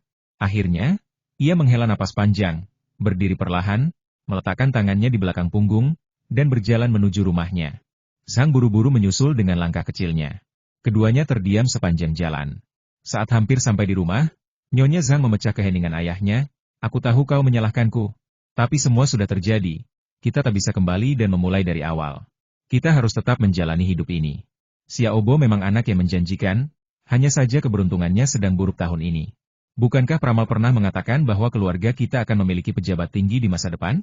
Xiaobo juga putramu, kau tak bisa mengabaikan urusannya. Mengurus? Mengapa aku harus mengurusnya? Saat kau dan ibu mertuamu bersekongkol di belakangku, membahas cara membeli tempat di akademi dengan uang, mengapa kalian tak berpikir untuk berbicara denganku, ayahnya? Sekarang setelah terjadi sesuatu, baru kalian ingat bahwa Xiaobo punya ayah? Lau Yutou berbicara dengan nada marah. Jika bukan karena masalah ini, Nyonya Zhang pasti sudah mulai berdebat dengannya. Namun, setelah kejadian semalam, ia tak punya alasan untuk membela diri. Zhang berpikir sejenak dan berkata, jangan membahas hal lain. Xiaobo bilang si penipu sudah tertangkap, dan kita akan bisa menghukumnya setelah tuan kita yang malang datang ke pengadilan untuk diinterogasi. Namun, 300 keping perak itu, sepertinya tak akan kembali. Itu seharusnya menjadi biaya perjalanan Xiaobo ke ibu kota untuk mengikuti ujian. Itu bukan milikmu, jadi tak bisa kau simpan. 300 keping perak itu seharusnya menyelamatkan nyawa Dahai. Apakah kau tak merasa bersalah telah mengambilnya? Sayang sekali, jika kau tak mengembalikannya, kau memang pantas mendapatkannya. Lau Yutou teringat saat putra keduanya terbaring di ranjang, antara hidup dan mati, dan keluarganya sangat membutuhkan perak ini. Namun mereka malah memberikannya kepada. Ia merasa malu dan menyesal bercampur menjadi satu. Nyonya Zhang menahan diri dan tak berdebat dengan Lau Yu. Ia melanjutkan dengan sabar, ayahnya. Jika memang tak ada harapan untuk mendapatkan uang itu kembali, aku akan menyerah. Tapi kita punya kesempatan untuk mendapatkan sebagian dari uang itu kembali. Jika kita tak berusaha, Xiaobo tak akan mampu membayar ujian di masa depan. Sebagai orang tua, takkah kau menyesalinya seumur hidupmu? Lau Yutou mengerutkan kening dan berkata, bukankah kau bilang kita ditipu oleh seorang penipu? Bagaimana mungkin kita bisa mendapatkannya kembali? Si penipu sudah tertangkap, bukan? Pemerintah pasti telah menyita uangnya, setidaknya sebagian. Namun, aku tak tahu apakah uang itu bisa dikembalikan kepada kita. Nyonya Zhang sedang memikirkan cara membujuk Yu tua untuk pergi ke rumah keluarga tua dan menjadi pelobi. Old Yu mengerutkan kening dan berkata dengan bingung, jika pemerintah tak memberikannya kepada kita, apa yang bisa kita lakukan sebagai rakyat jelata? Zhang beralasan kita memang tak punya pilihan. Tapi ayah baptis Lian Hua, Lao Yu melotot marah, menatap Nyonya Zhang, dan mendengus dingin, kau membuat janji tadi malam. Jangan bilang kau sudah melupakannya. Apa yang kau katakan saat itu? Mari jalani hidup kita masing-masing, jangan ada yang saling mengganggu. Belum sehari berlalu, lukamu sudah sembuh dan kau sudah lupa rasa sakitnya? Zhang memutar matanya, mengeluarkan sedikit air mata, dan berteriak, orang tua. Aku tahu aku sudah bertindak terlalu jauh sebelumnya. Aku turut berduka atas sepupuku, dan aku juga prihatin dengan keluarga Dahai. Namun, bagaimanapun juga, Dahai adalah darah dagingmu, dan Xiaobo adalah saudaranya. Bagaimana mungkin kita bisa benar-benar menjauh selama sisa hidup kita? Sekarang dia sudah membantu kita. Di masa depan saat Xiaobo sukses, apakah dia akan mengabaikan saudara keduanya? Saat ini, mereka berdua sudah sampai di depan pintu rumah mereka. Yu Bo keluar dari halaman dengan lesu. Saat melihat Lao Yu, ia tampak seperti bertemu dengan tulang punggungnya. Dengan suara tercekat, ia berkata, ayah, anakmu ini tidak berbakti dan telah membuat kalian berdua mengkhawatirkanku. Melihat putranya yang tampak kurus dan kehilangan semangat, Lao Yu tahu teringat kata-kata Zhang dan hatinya melunak. Ia menghela napas panjang dan berkata, kau harus mengambil pelajaran dari kejadian ini. Bertemanlah dengan orang yang benar, jangan berpikir untuk mengambil jalan yang salah. Selama ini, belajarlah dengan giat di rumah dan ikutilah ujian di Akademi Qiu Rongxuan. Kau bisa mencoba lagi. Jika gagal sekali, coba lagi 2 atau 3 kali, pasti akan ada saatnya kau lulus. Yu Bo mendengarkan nasihat ayahnya dengan sedih dan mengangguk berulang kali. Tapi dalam hatinya, ia tak punya harapan. Setelah kejadian ini, Akademi Rongxuan telah memasukkannya ke dalam daftar hitam, dan ia tak akan pernah memiliki kesempatan untuk masuk ke sana lagi. Bagaimanapun, Akademi Rongxuan menerima siswa yang tak hanya berbakat, tapi juga memiliki karakter yang baik. Melihat putranya yang tampak lesu, Lao Yu menepuk pundaknya dan berkata, sudahlah, jangan dipikirkan lagi. Aku akan pergi ke rumah saudaramu dan menanyakan apakah ada kesempatan untuk mendapatkan uang itu kembali. Mata Yu Bo berkedip-kedip, dan ia tiba-tiba teringat bahwa ayah baptis keponakannya adalah seorang utusan kekaisaran dari ibu kota. Pangkatnya lebih tinggi dari hakim daerah. Jika ia berbicara, para pejabat pasti tak akan berani mengambil keuntungan dari uang keluarganya. Tapi, bukankah masalah pundi-pundi pribadinya akan terungkap? Ayah, ini menyangkut reputasi anakmu, sebaiknya jangan terlalu banyak orang yang mengetahuinya. Yu Bo ragu-ragu. Mata Zhang mengelak dan berkata, nak, saudaramu bukanlah orang lain. Selain itu, saat aku meminjam uang darinya, Lian Hua sudah bisa menebaknya. Jika ia tak pergi ke Akademi Rongxuan untuk memastikan, kita mungkin akan semakin tertipu. Ayah baptis Lian Hua memiliki hubungan yang baik dengan kepala daerah, jadi kita mungkin bisa mendapatkan uang itu kembali. Yu Bo menghela napas, jadi Lian Hua lah yang pergi ke Akademi Rongxuan untuk melaporkan rahasiaku. Pantas saja Akademi bisa mengetahui masalah ini. Ibu, kau menghancurkan masa depanku. Nyonya Zhang bertanya dengan heran, aku melakukan ini demi kebaikanmu. Mengapa aku menghancurkan masa depanmu? Pikirkanlah, masalahku ini memalukan.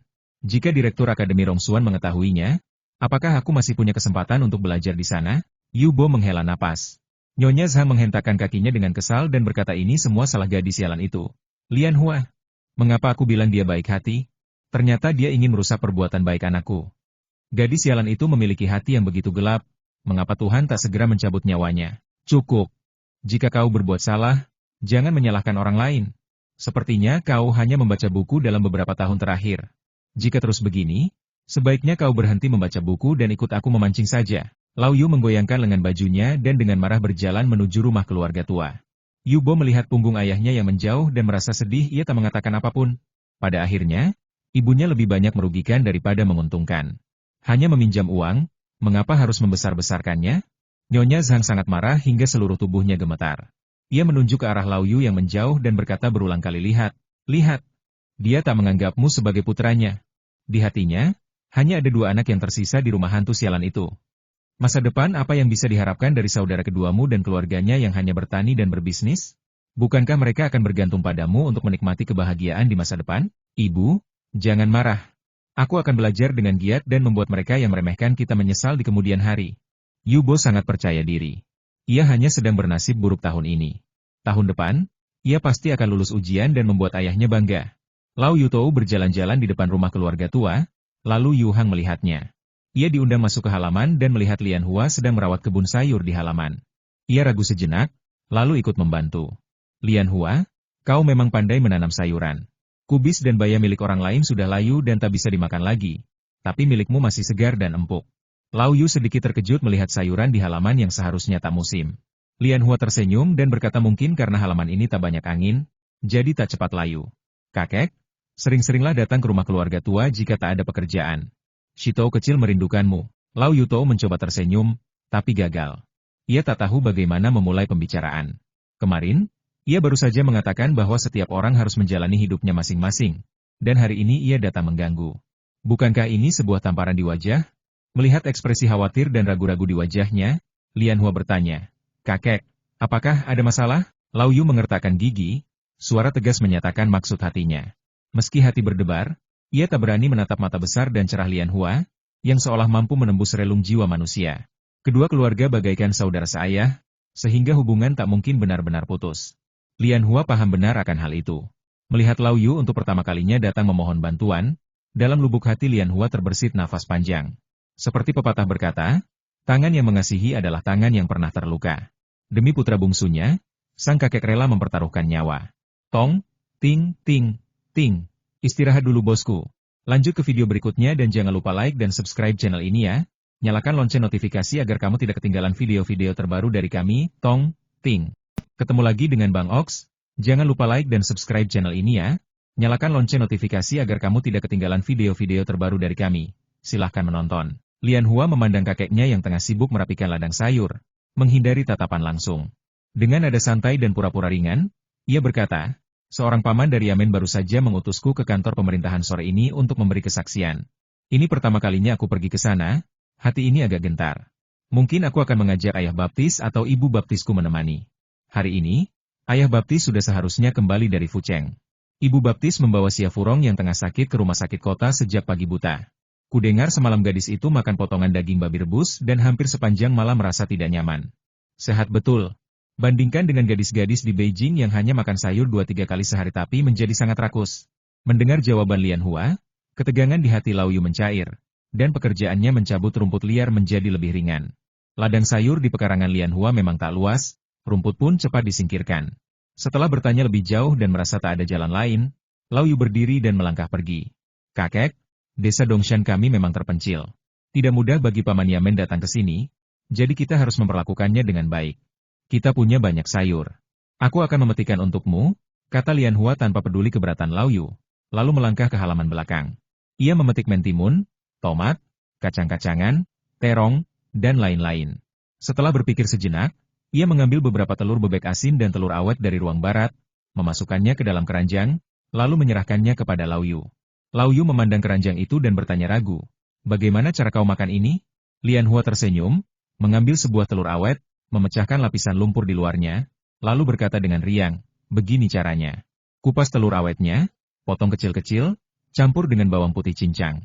Ah, lupakan saja, lebih baik aku pergi dan lihat langsung. Kakek, tunggu sebentar, aku ambilkan bihun. Ia tahu Tuan Sang pelit, sulit mendapatkan minyak dan air di piringnya apalagi daging. Karena ingin membantu, Lian Hua pun bertekad menjadi orang baik sampai akhir. Tidak hanya membawa bihun, ia juga memotong sepotong perut babi yang digantung di sumur belakang, membagi minyak, garam, saus, dan cuka dari dapur, lalu membawa semuanya. Melihat keranjang besar berisi bahan dan bumbu di tangan cucunya, Lau Yu merasa malu, tak mampu menatapnya. Setelah melihat lebih dari 1 kilogram perut babi, ia berkata, jangan ambil dagingnya, susu batuk. Nyonya Zhang baru saja membunuh seekor ayam. Lian Hua tersenyum, kudengar ada banyak paman dari pemerintahan. Akan bagus kalau ada hidangan daging lebih banyak. Ayo, kita harus ke kota setelah makan siang. Sesampainya di rumah Yu, Lian Hua menyapa para pejabat dengan senyum ceria. Gadis kecil itu berwajah manis dan lincah, dengan sapaan akrabnya paman besar, paman pendek, yang cepat menarik perhatian para pejabat.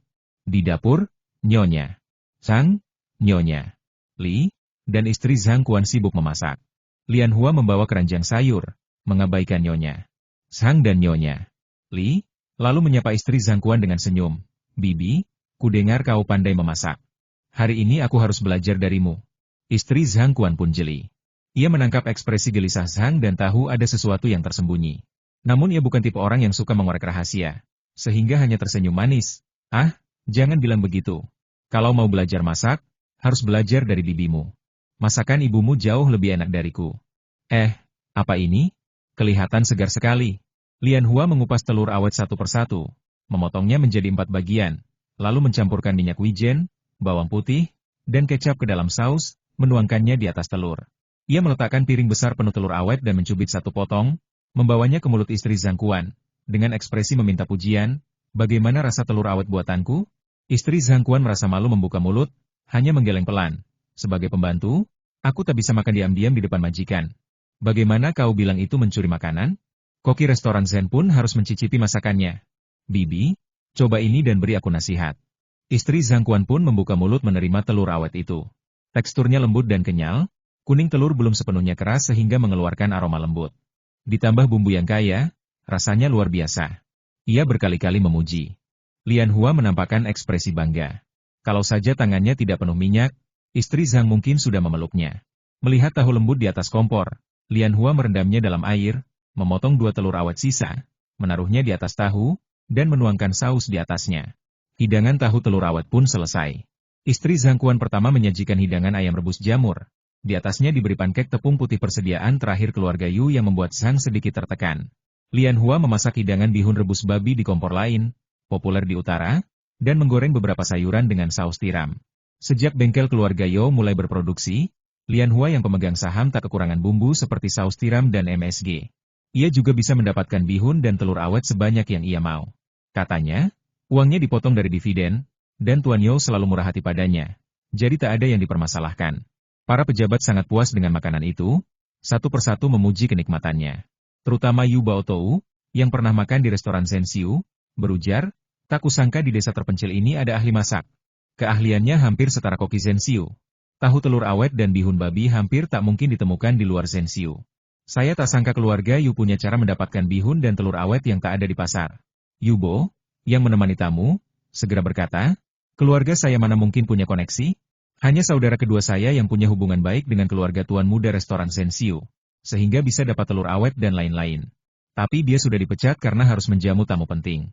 Saudara kedua benar-benar punya cara. Tiram lobak restoran Zhenxiu adalah resep rahasia. Bisakah kau belajar dariku? Hubungan saudara kedua dengan pemilik restoran memang luar biasa. Ujar Yu Baotou sambil menyingkirkan rasa jijik, menampakkan senyum. Yubo melihat pejabat makan dengan semangat, sikap mereka makin bersemangat. Orang sering berkata raja neraka mudah dilihat, tapi iblis sulit dilawan.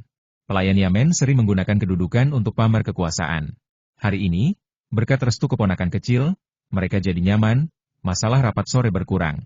Usai makan, Yu Hai tahu putrinya harus ke kantor pemerintahan sore itu. Ia buru-buru memuat 2 gerobak semangka, berangkat bersama putrinya dan pejabat. Di jalan, ibu dan anak Zhang serta Lao Yu yang khawatir ikut mengikuti. Kereta keluarga Yu sengaja berisi sedikit semangka, agar pejabat bisa duduk. Lian Hua duduk dengan cekatan di stang gerobak keledai. Beberapa pejabat kelelahan berjalan saat tiba, dan diberi tumpangan kereta saat pulang. Suasana hati mereka yang murung jadi sedikit terangkat, tapi tetap malu setelahnya. Sesampainya di kota, Lian Hua bersama ibu dan anak Zhang langsung dibawa ke kantor pemerintah. Yu Hai khawatir, hingga tak sempat mengunjungi toko melon, segera pulang ke rumah. Di depan Fang Fu, bertemu Fang Fangzhen yang baru kembali dari Fucheng, belum sempat turun. Gadis itu bahkan lebih seperti pelayan dari Yu Hai. Mendengar putrinya pergi ke pengadilan, ia segera berbalik dan lari ke kantor pemerintah. Takut terlambat, putri itu ketakutan oleh para pegawai pemerintah. Penjaga rumah melihat tuan belum turun dari kudanya saat pulang. Langsung pergi ke kantor pemerintah dan kembali ke tuannya. Orang bertanggung jawab tahu status Nona Yu, tapi harus lapor dulu pada nyonya. Fang. Saat itu nyonya Fang sedang merawat keponakannya yang sakit. Mendengar putrinya dibawa pejabat ke kantor, ia segera meninggalkan keponakannya yang baru minum obat, berganti pakaian kelas 3, naik kereta ke kantor pemerintah. Memikirkan ketakutan Lian Hua saat menghadapi pejabat seperti serigala, nyonya Fang mendesak kusir memacu kuda. Lian Hua yang dirindukan orang tua, menatap kantor pemerintah dengan rasa ingin tahu, seolah tengah berkunjung ke tempat wisata. Di dua sisi ruang sidang berdiri barisan pejabat memegang tongkat kayu. Di depan pintu, meja kayu bertabur palu dan tabung bambu berisi potongan kayu. Di atas kotak kayu terpampang 4 huruf megah King Zheng Lianming. Yu Baotou melihat tak ada rasa takut di mata bulat gadis kecil itu, Hanya tertulis jelas rasa ingin tahu. Ia menahan batuk, membisikkan agar gadis itu berlutut. Baru saat itu Lian Hua sadar ibu dan anak Zhang sudah berlutut gemetar di depan aula. Ia menggaruk hidung, berlutut dengan enggan, bergumam lirih, masyarakat tua yang kejam. Sebelum menempuh perjalanan waktu, Lian Hua tak pernah berlutut kecuali dimarahi ibunya saat kecil. Sejak itu, lutut kecilnya sering terluka. Saat tahun baru harus berlutut memberi salam. Mengenal ayah dan ibu baptis harus berlutut, tak percaya bertemu pangeran kecil harus minta maaf berlutut, di depan tuan kelima harus berlutut bila salah ucap. Ah! Kalau lutut kecilnya tersentuh, apa tak akan kapalan? Saat ia sedang berkutat dengan pikirannya, terdengar teriakan Sheng Tang. Ketika Hakim Mu keluar dari aula belakang, ia melihat sosok kurus dengan mata membelalak ketakutan duduk di atas kaki. Tampak seperti tupai yang ketakutan. Ia hampir kehilangan wibawa dan tertawa. Namun matanya memancarkan senyum ramah ke arah Lian Hua. Mata bulat besar Lian Hua menatap tajam ke Hakim Mu yang memakai jubah resmi, berjalan keluar aula dengan langkah tegap bak penyanyi di panggung besar.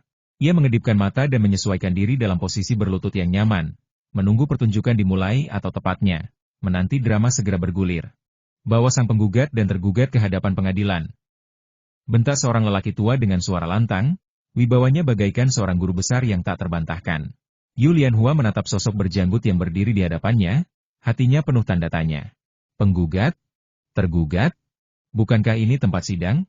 Ia yakin, ini pasti ulah para penjelajah waktu yang berkelana dan menimbulkan kekacauan lagi.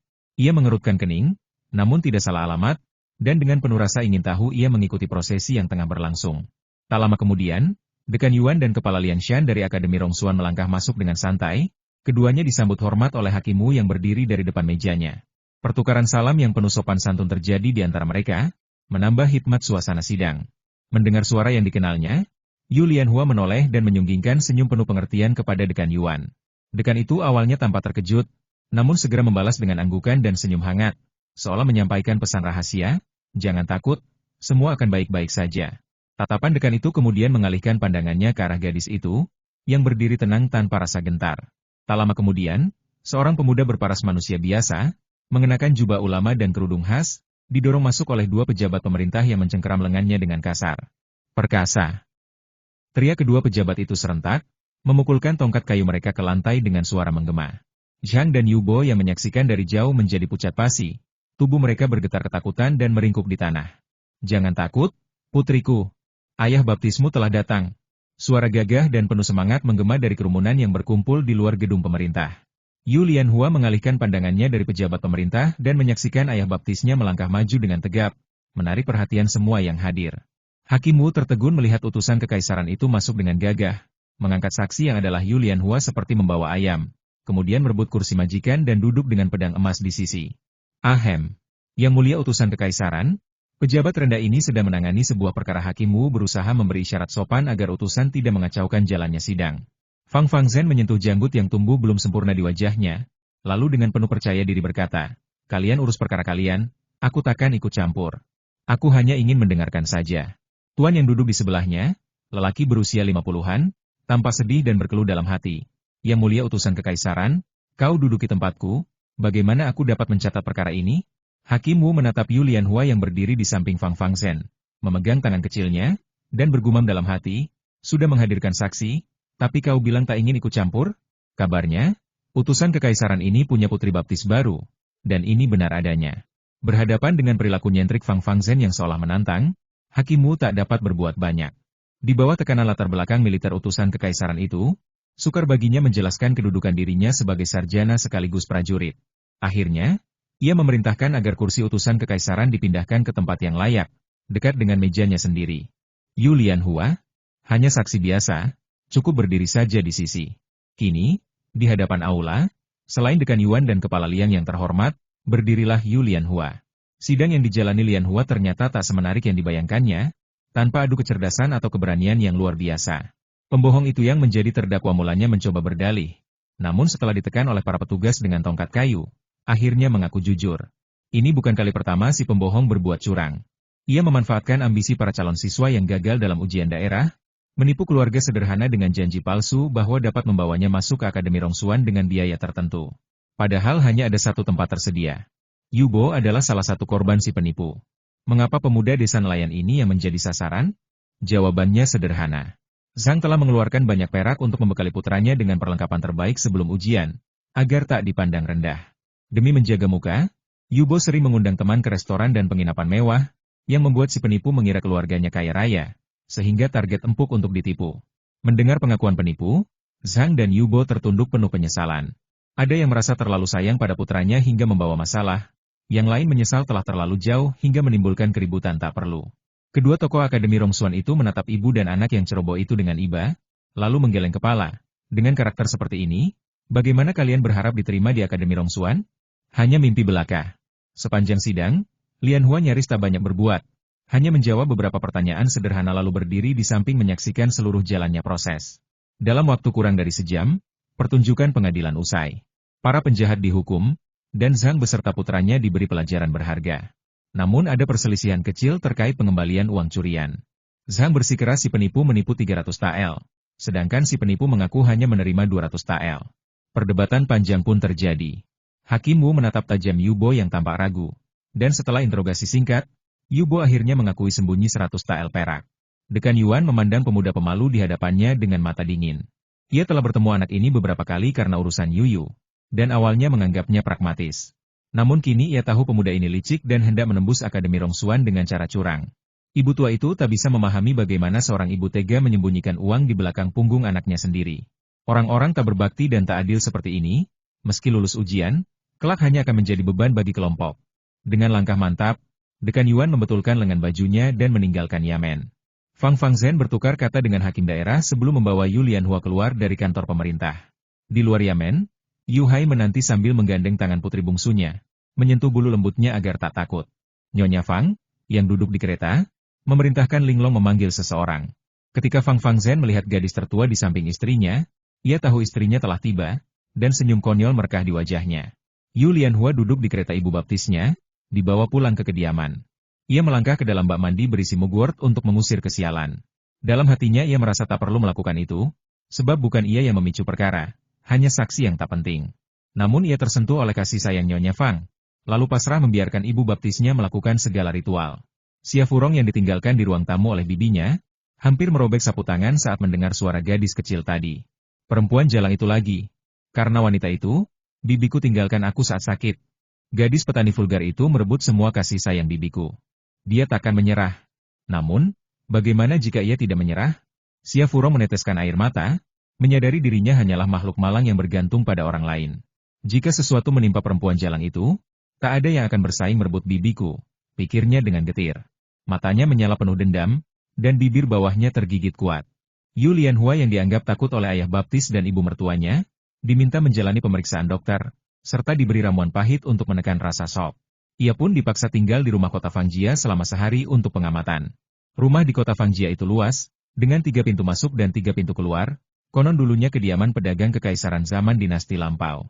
Kini rumah itu menjadi milik kota Fangjia, bertuliskan plakat Fangfu di atas gerbang, tempat Fang Zhen dan istrinya menempati kediaman utama, meski mereka masih kerap tinggal di desa Dongshan. Tempat itu dekat dengan putrinya. Taman indah membentang di halaman dalam, dengan beranda berkelok, pavilion air, jembatan kecil dan aliran air, memancarkan kemewahan dan keanggunan. Terdapat 5 halaman cantik, yang terbesar adalah kediaman pasangan Fang Zhen sekarang. Di sampingnya, halaman kecil yang unik dihiasi bunga wisteria yang merekah indah. Hanya terdapat gerbang bulan yang memisahkan keduanya, memudahkan pergantian tempat. Xia Furong segera jatuh hati pada halaman itu, namun Nyonya Fang menolaknya dengan alasan sudah membuat pengaturan lain. Saat mengetahui halaman yang diminati Xia Furong diberikan kepada Yu Lianhua oleh bibinya, rasa cemburu dan dendam dalam dada Xia Furong semakin membara. Gadis itu belum menyadari siapa sebenarnya dirinya. Halaman tamu telah disiapkan untuknya, menandakan ia hanyalah tamu keluarga orang tua Nyonya Fang. Sementara Yu Lianhua adalah putri yang dikenali dan dicintai keluarga Fang. Lianhua hanya pernah melihat taman serupa di televisi di kehidupan sebelumnya. Kini berdiri di sana, ia merasa berada di taman kuno yang memukau. Melihat ketertarikan gadis itu, mata Nyonya Fang berkaca-kaca, menyiratkan rasa sayang dan belas kasih.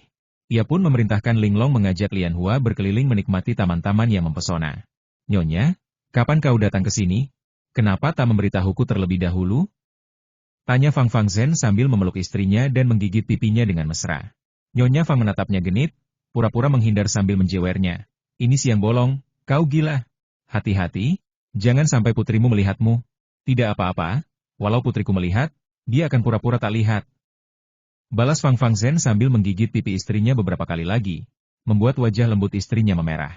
Nyonya Fang menghindar sejenak, lalu menatap lagi dengan lembut, bukankah aku ingin memberimu kejutan? Tapi siapa sangka kau pergi ke Fucheng dan membiarkanku berkelana. Jika tak bertemu putriku di Gua Pu, aku bahkan takkan bisa melangkah ke rumah kami, dan harus menginap di penginapan. Fang Fangzhen tersenyum sedih.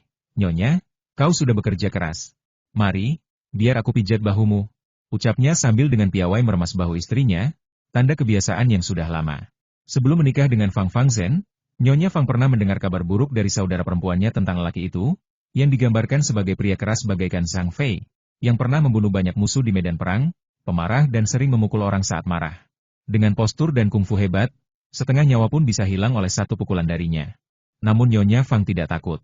Setelah menikah, Fang Fangzhen memang tampak keras, tapi sangat perhatian dan penuh kasih pada istrinya.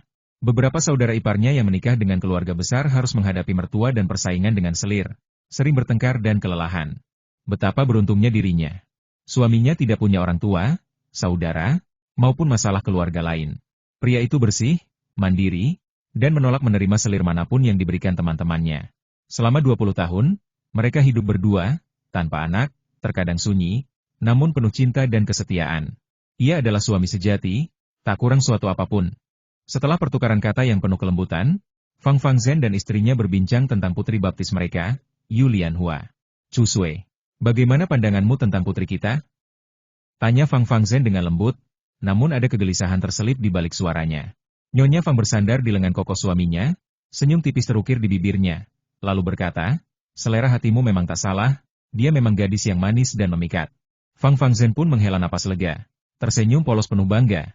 Kalau begitu, apa dosa yang bisa dilakukan oleh putri kita? Setelah urusan di sini beres, aku berencana membawa putriku kembali ke ibu kota, mendidiknya menjadi seorang wanita sejati, mencari menantu yang pantas, dan kelak memiliki cucu yang cerdas dan lucu. Aku sudah menyiapkan namanya, Fang Wulue, Wen Tao Wulue. Cucu Fang Fangzhen pasti akan menjadi jenderal besar di masa depan. Nyonya Fang tertawa kecil, menatap suaminya dengan mata setengah terpejam, ide yang cukup muluk, bahkan kau sudah memikirkan nama cucumu.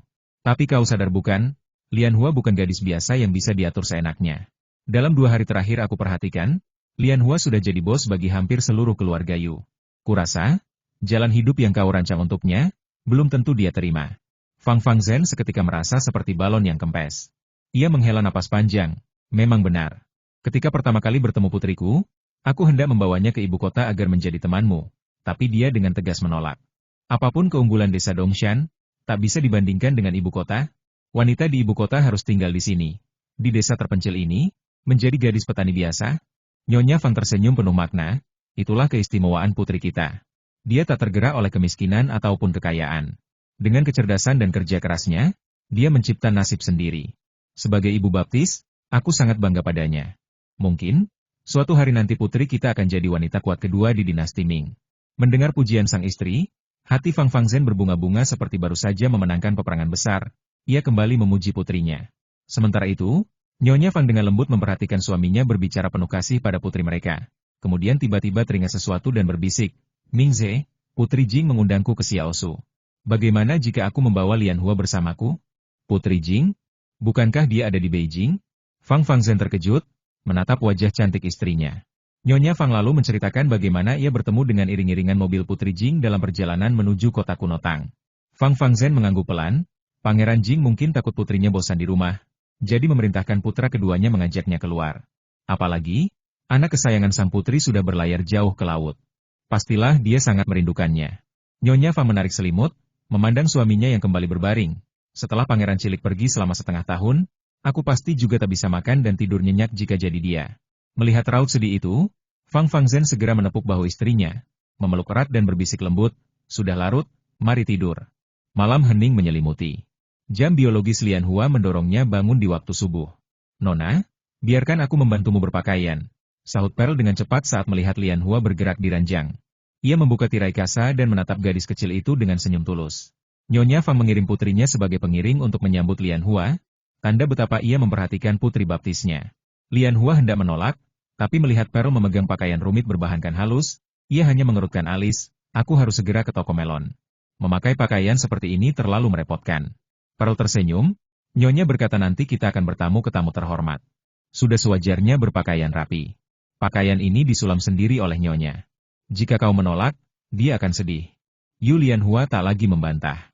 Dengan bantuan Pearl, ia mengenakan hanfu cantik bergaya dinasti Ming, rok kupu-kupu berwarna ungu asap yang menutupi dada, dengan rok luar berwarna kuning angsa, bagian dada diikat pinggang. Warna merah muda dan kain kasa membuat wajahnya makin anggun dan lembut. Pearl dengan cekatan menyanggul rambutnya menjadi dua sanggul kecil, dihiasi bunga plum merah dan manik sutra emas, memancarkan aura kebangsawanan dalam kesederhanaan. Di balik cermin perunggu yang buram, Lianhua menatap sosoknya sendiri cantik dan sedikit ceria dengan mata yang berbinar, sebuah kegembiraan halus menyusup ke dalam hatinya. Setiap insan pasti menyukai kecantikan, demikian pula dirinya. Tatkala Lianhua muncul di hadapan Fang Fangzhen dan Nyonya Fang, keduanya terpukau. Tepat seperti bayangan mereka tentang gadis yang bersolek. Nyonya Fang memeluk putrinya erat, tak ingin melepaskannya, sementara Lianhua tersipu malu. Setelah sarapan, Nyonya Fang mengajak putrinya menuju villa istri hakim daerah di pesisir, tempat Putri Jing tinggal. Xia Furong, yang sangat ingin bertemu tuan muda kedua Ju, hendak mengikutinya. Namun ditolak Nyonya Fang karena kondisi tubuhnya belum pulih. Xia Furong kecewa. Dahulu, saat bibinya bepergian, ia selalu diajak. Kini kesempatan itu direnggut oleh gadis petani murahan. Rasa benci mengendap di hatinya. Villa istri hakim terletak di antara kota Tanggu dan dermaga. Fang Fangzhen menunggang kuda mengantar istri dan putrinya dengan senyum tak lepas dari bibirnya. Setelah Nyonya Fang dan Lianhua disambut oleh pelayan villa, ia baru beranjak menuju dermaga. Di taman villa, Putri Jing sedang menyiapkan teh dan makanan ringan, menikmati pemandangan. Mei Xiang, yang tampak bersemangat, berlari sambil membawa rok kasa. "Kenapa kau terburu-buru begitu?" tanya Lan Xiang, kakaknya, dengan lembut.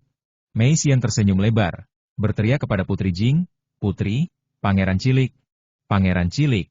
Nafasnya tersengal saat berlari. Putri Jing, yang bersandar di sofa selir kekaisaran, segera duduk tegak mendengar kabar tentang sang putra, Yanger. "Apa kabar Yanger?"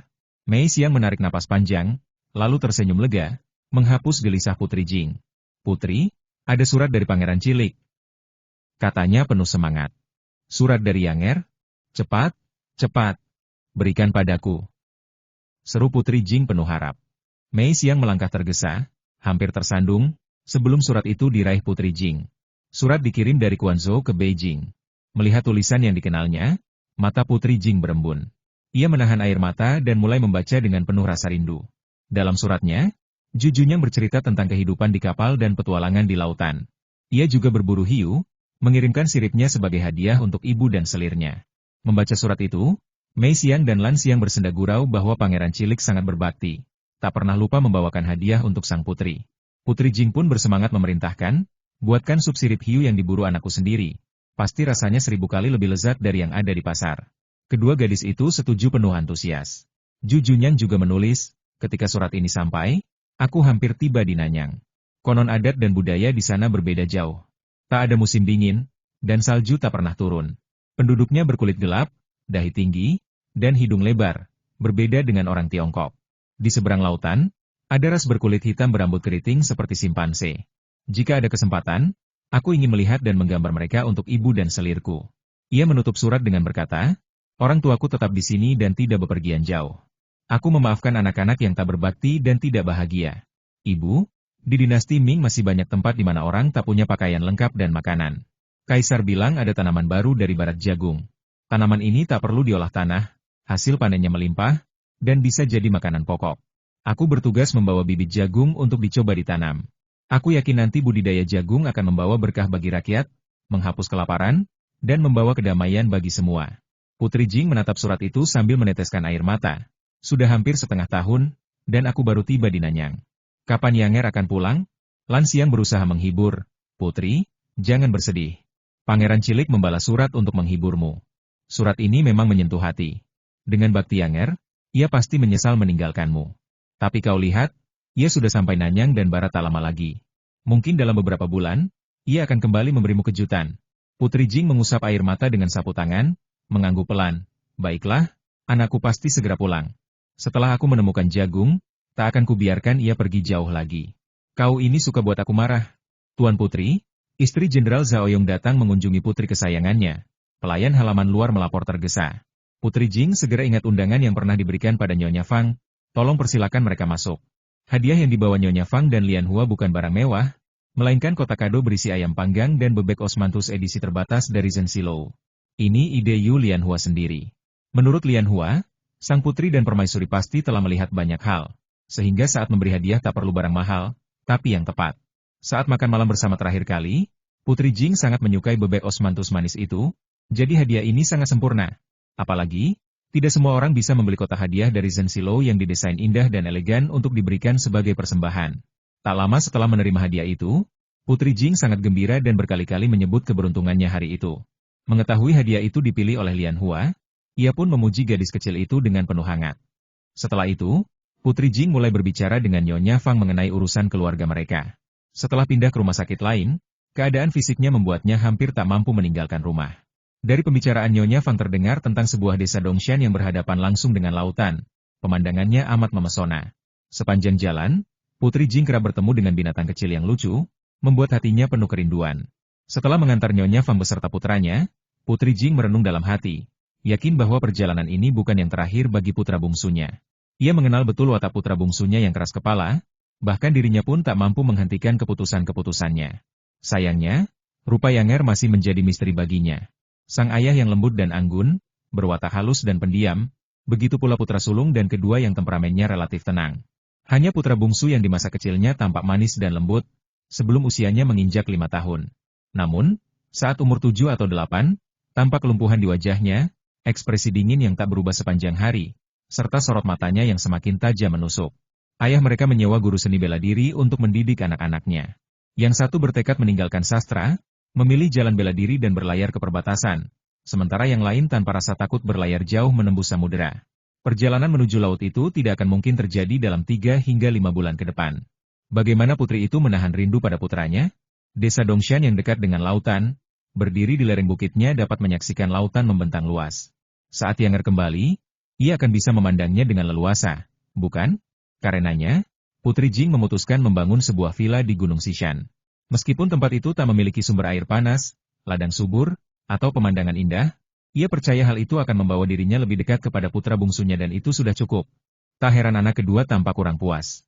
Sebagai seorang ibu, dia memang lebih mengutamakan anak bungsunya, tanpa sedikit pun menyembunyikannya. Tak seorang pun dapat menggoyahkan keputusan Putri Jing. Dan dengan alasan yang masuk akal, tak ada yang berani mengecewakannya. Berita ini cepat tersebar hingga ke ibu kota, dan Raja Jing segera mengizinkan. Jangankan membangun satu villa kecil, bahkan 3 atau 5 villa sekalipun tak menjadi masalah. Selama putrinya bahagia, apa sulitnya menyerahkan sedikit dana? Akhirnya, Raja Jing mengerahkan pasukan untuk merekrut perancang taman dari Kementerian Perindustrian dan menyewa tukang bangunan ternama dari Beijing. Semua bahan bangunan dan para pengrajin dibawa ke kota Tanggu. Putri Jing sendiri memanfaatkan kesempatan memanggil Xiu Enyu untuk cuti 10 hari, agar bisa langsung mengawasi proyek awal di kota Tanggu. Putri Jing telah menetapkan membangun halaman terpisah di lereng bukit dekat desa Dongshan, tak jauh dari rumah Nyonya Fang. Dokter yang mendampinginya juga menekankan bahwa rutin mendaki gunung akan sangat bermanfaat bagi kesehatannya. Namun tentu saja, Pangeran Jing tak setuju. Ia sendiri mengajak perancang dan tukang taman untuk memilih lokasi terbaik di Gunung Barat yang menghadap utara dan selatan dengan feng shui paling sempurna. Ia pun merekrut sejumlah pekerja dari desa sekitar. Dalam beberapa hari, pembangunan dimulai dengan lancar. Dalam perjalanan kembali ke kota Tanggu, Pangeran Jing khawatir jalan pegunungan yang terjal membahayakan keluarganya, sehingga ia memerintahkan beberapa tukang batu khusus membuat jalan yang rata dan aman. Pasti ada pria pemberani dan kaya. Istana Pangeran Jing tidak kekurangan dana dan gaji para pekerja tinggi. Walaupun waktu pembangunan padat, proyek ini tetap menarik perhatian banyak orang. Pembangunan jalan berjalan cepat. Ketika semangka Lianhua muncul di pasar, jalan mulus ini langsung menghubungkan desa Dongshan dengan kota. Dahulu butuh lebih dari 1 jam dengan kereta, kini hanya 3/4 jam dengan berlari. Penduduk desa memuji Pangeran Jing atas jasanya.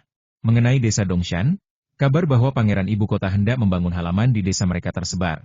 Warga merasa bangga, namun ada sedikit kekhawatiran tanah seluas 3/4 hektar milik mereka akan direbut paksa oleh bangsawan. Namun, setelah mengetahui bangsawan memilih Sishan, perlahan kekhawatiran itu mereda. Kepala desa Dongshan kini melangkah gagah. Desa mereka jelas memiliki harta karun geomantik. Bagaimana mungkin tidak disenangi kerabat kerajaan di Beijing? Kepala desa punya beberapa kontak dengan pengurus istana Pangeran Jing dan menilai mereka cukup masuk akal, tanpa kebiasaan buruk pamer kekuasaan seperti pelayan bangsawan lainnya. Kepala desa memberi berbagai keuntungan pribadi kepada pengurus tersebut, meminta agar mereka banyak menyampaikan kebaikan tentang desa Dongshan pada majikan. Seperti kata pepatah, bersandarlah pada pohon besar untuk berteduh. Jika kelak ada yang datang membuat masalah, warga halaman lain tak akan tinggal diam. Saat paviliun milik Pangeran Jing sedang dibangun, semangka keluarga Yu laris manis setelah sebulan lebih dipasarkan. Malam itu, Yu Lianhua menghitung buku rekening dan membuat seluruh keluarga tercengang. Dengan alat curang air Lingxi, hasil semangka per MU lebih dari 10.000 kg, dan dari 3 hektar lahan lebih 35.000 kg. Selain menjual melon di tokonya, ia juga memasok uang ergo dan paman keluarga Liu dengan harga grosir, hampir 10.000 jin terjual grosir. Jika dihitung 150 tael per jin, berarti 1.500 tael. Sisanya 25.000 kg dijual di toko dengan harga lebih mahal. Dengan hitungan kasar, Lianhua meraup hampir 10.000 tael perak. Yu Hai menelan ludah, menarik napas panjang. Selama sebulan terakhir ia sibuk, namun tak pernah menyangka menanam semangka bisa mendatangkan keuntungan sebesar ini. Lianhua mengeluarkan tumpukan uang kertas, menyetorkan seluruh hasil harian ke bank kota. Uang kertas 100 dan 500 tael berjejer dalam tumpukan tebal. Keluarga Yu melihat tumpukan itu dengan perasaan tak percaya. 6 bulan lalu, mereka hidup dalam kemiskinan, bahkan sulit mendapatkan makanan. Kini, mereka menjadi kaya dengan 10.000 tael perak. Di kota pun, kekayaan sebesar itu bukanlah jumlah kecil. Lianhua tersenyum dan bertanya, "Ayah, Ibu, apa yang akan kalian lakukan dengan uang ini? Akan disimpan di bank atau dibelikan rumah atau tanah?" Yu Hai merenung sejenak, simpan sebagian untuk perluasan rumah tua. Sisanya, bagaimana kalau membeli tanah pertanian subur dekat kota? 3 hektar terlalu sedikit. Kita perlu beli lebih banyak tanah dan tanam semangka tahun depan. Liu tersenyum, kalau ada toko yang cocok di kota, bisa dibeli. 2 toko Lianhua lokasinya bagus, mudah disewakan. Ketika toko melon tutup, ada banyak yang minta sewa. Dengan uang sewa setahun, satu toko bisa hasilkan 1.000 atau 800 yuan. Kalau anak-anak punya 2 toko masing-masing, tak perlu risau soal penghidupan. Yu Hai mengangguk, "Ya, baiklah, beli beberapa toko lagi. Aku pikir juga bisa beli rumah di kota. Nanti kamu akan sering di kota dan butuh tempat tinggal. Tapi ini rumah leluhur." Meski Xiao Shitou sukses belajar, dia akan tetap pulang untuk menghormati leluhur. Lianhua tersenyum. Kalau begitu, mari kita kembangkan rumah tua dulu musim gugur ini. Tapi yang paling penting sekarang membuka lahan dan menanam ubi jalar. Yu Hai setuju. "Ah, aku hampir lupa. Ini baru awal musim panas, jadi jika tanam ubi, bisa panen saat musim dingin. Menanam semangka bagus dan tak mengganggu musim tanam lain." Keesokan harinya, Yu Hang meminta Lianhua membantu panen produk akuatik di rumah. Mereka pergi ke ladang bersama, menggemburkan tanah untuk tanaman melon selama 2 hari. Lianhua juga mulai menanam bibit ubi jalar. Alasannya, ia ingin menggunakan air batu roh agar bibit tumbuh dengan cepat dan kuat, meski sudah agak terlambat menanam. Lianhua membuka lahan pembibitan dekat rumah, meminta Yu Hai membuat pagar bambu agar bibit tidak dirusak binatang malam. Ia menanam biji kentang dengan rapi di tanah galian, menutupnya dengan lapisan tanah rata, dan menyiram tepat waktu dengan campuran air batu spiritual.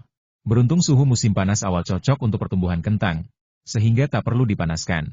Saat membantu putrinya bercocok tanam, Yu Hai terus mengomel, berkata seharusnya sudah menanam bibit ubi jalar lebih awal dan khawatir hal itu menunda musim tanam. Untungnya, Lianhua punya batu pembangun langit kecil yang mempercepat perkembangan. Bibit kentang yang tumbuh berkat kekuatan Ling Shisui dan batu butian kecil berkembang pesat. Di bawah arahan Lianhua, bibit ubi jalar tumbuh luar biasa cepat, penuh keajaiban. Setengah bulan kemudian, atas desakan Lianhua, Yu Hai memanen bibit ubi jalar dan menanamnya di ladang. Ia heran, bagaimana bisa bibit tumbuh begitu cepat? Biasanya 20 hari. "Caoer, caramu membiarkan bibit hebat sekali. Hemat banyak waktu." Lianhua berkata, "Mungkin karena suhu dan hujan baik akhir-akhir ini.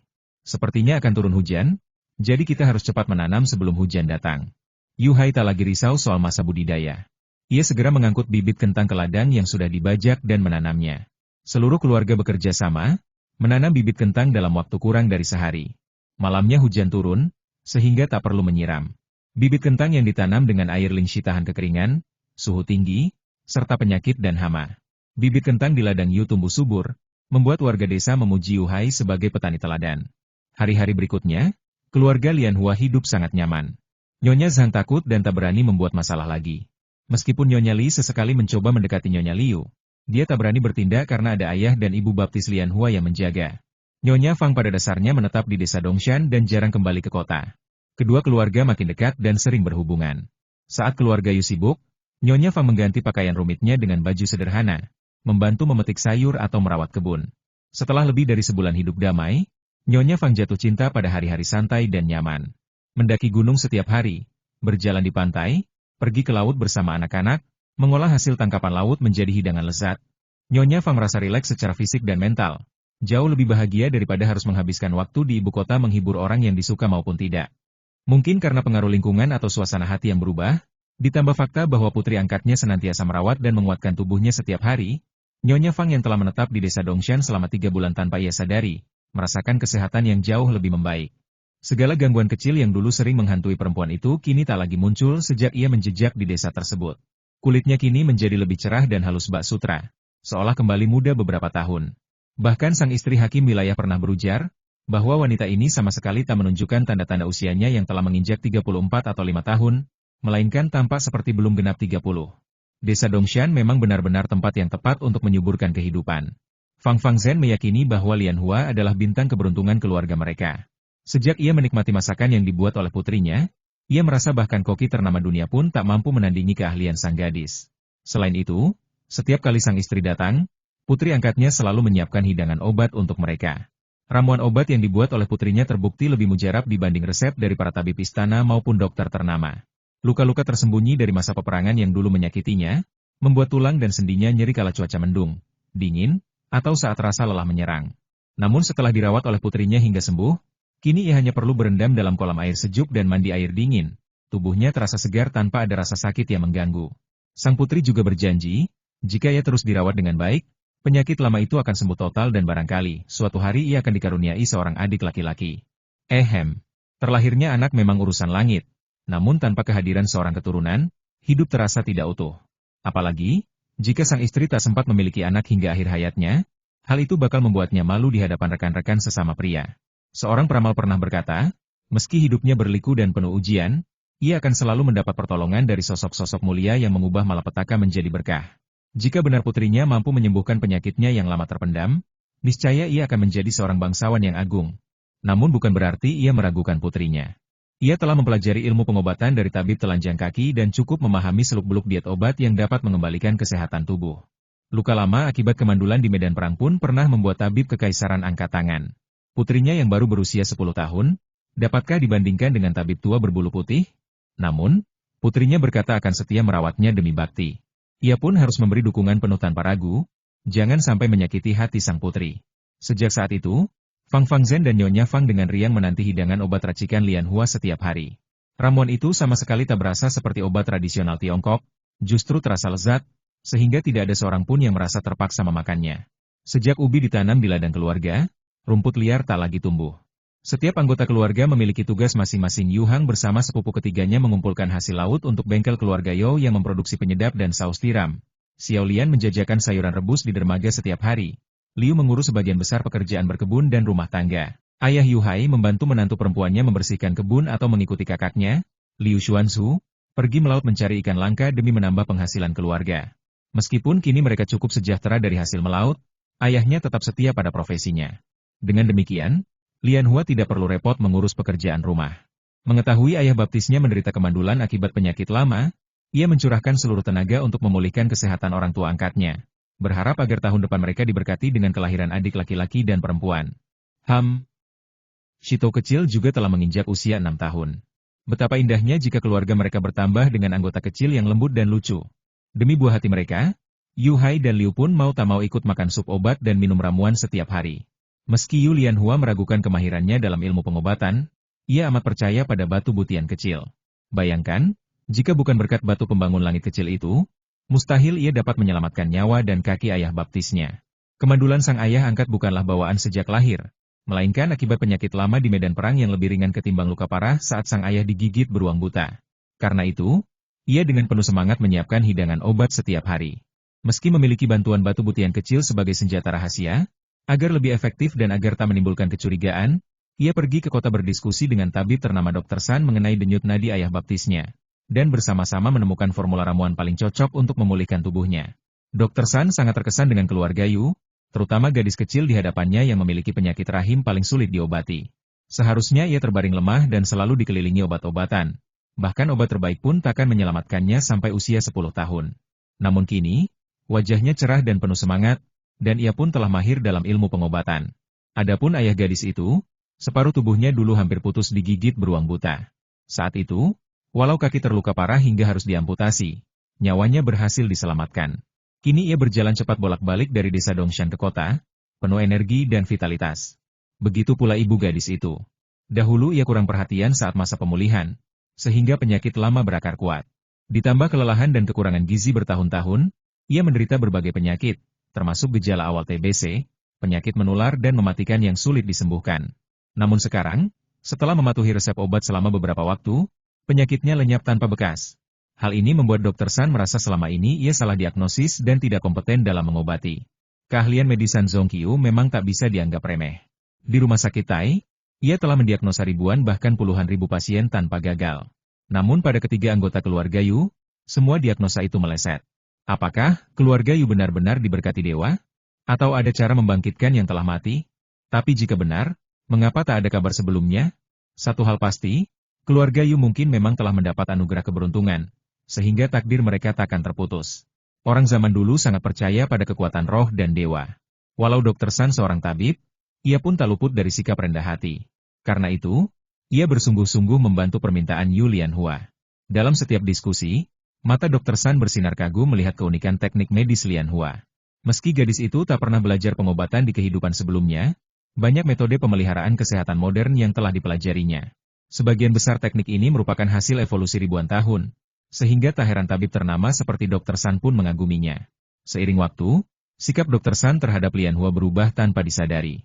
Meski beberapa rencana pengobatan yang diusulkan gadis itu masih belum sempurna, ia mendapat banyak inspirasi darinya. Oleh sebab itu, setiap kali Lianhua berkunjung, Dr. San selalu menyambutnya secara pribadi, walau sedang sibuk. Hal ini membuat para murid dan cucu Dr. San bingung bagaimana mungkin sang guru mengabaikan reputasi medisnya di hadapan para bangsawan ibu kota, dan mengistimewakan gadis kecil ini. Karena penyakit lama ayah baptisnya, Yu Lianhua sering bolak-balik antara desa Dongshan dan Tongrentang di kota.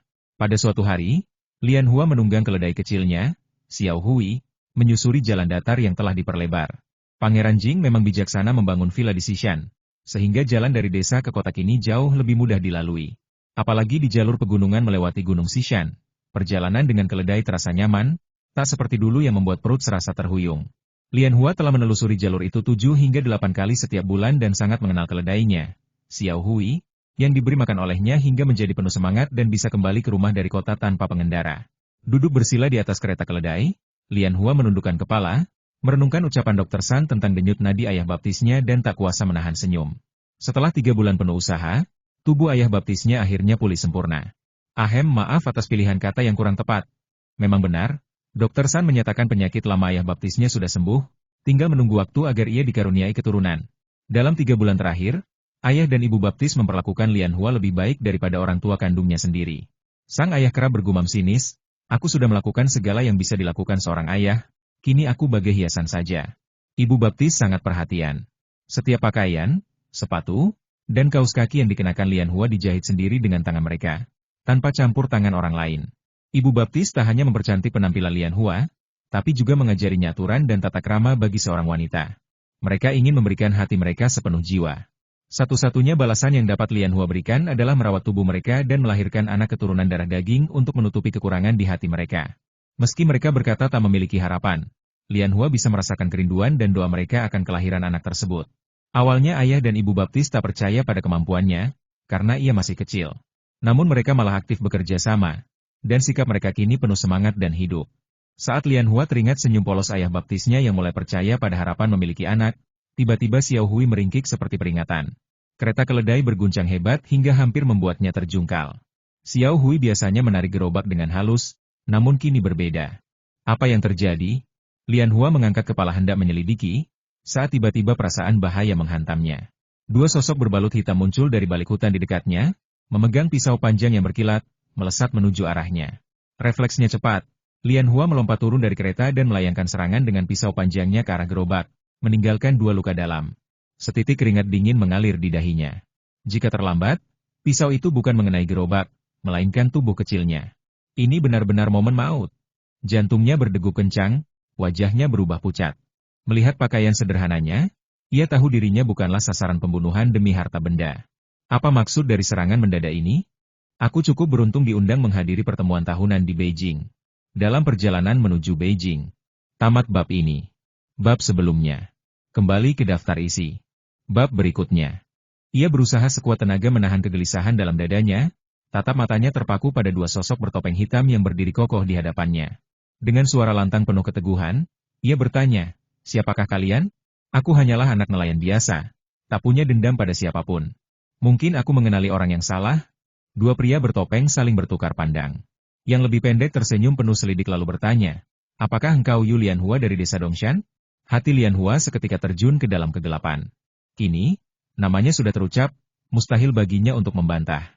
Ia melirik sekeliling, dingin merayapi jiwa. Di sini, di tikungan paling terpencil di jalan pegunungan, dengan tebing curam di satu sisi dan hutan lebat di sisi lain, tempat ini begitu sempurna untuk menghilangkan jejak dan menyingkirkan nyawa tanpa sisa. Kedua pria bertopeng menghalangi semua jalan pelarian.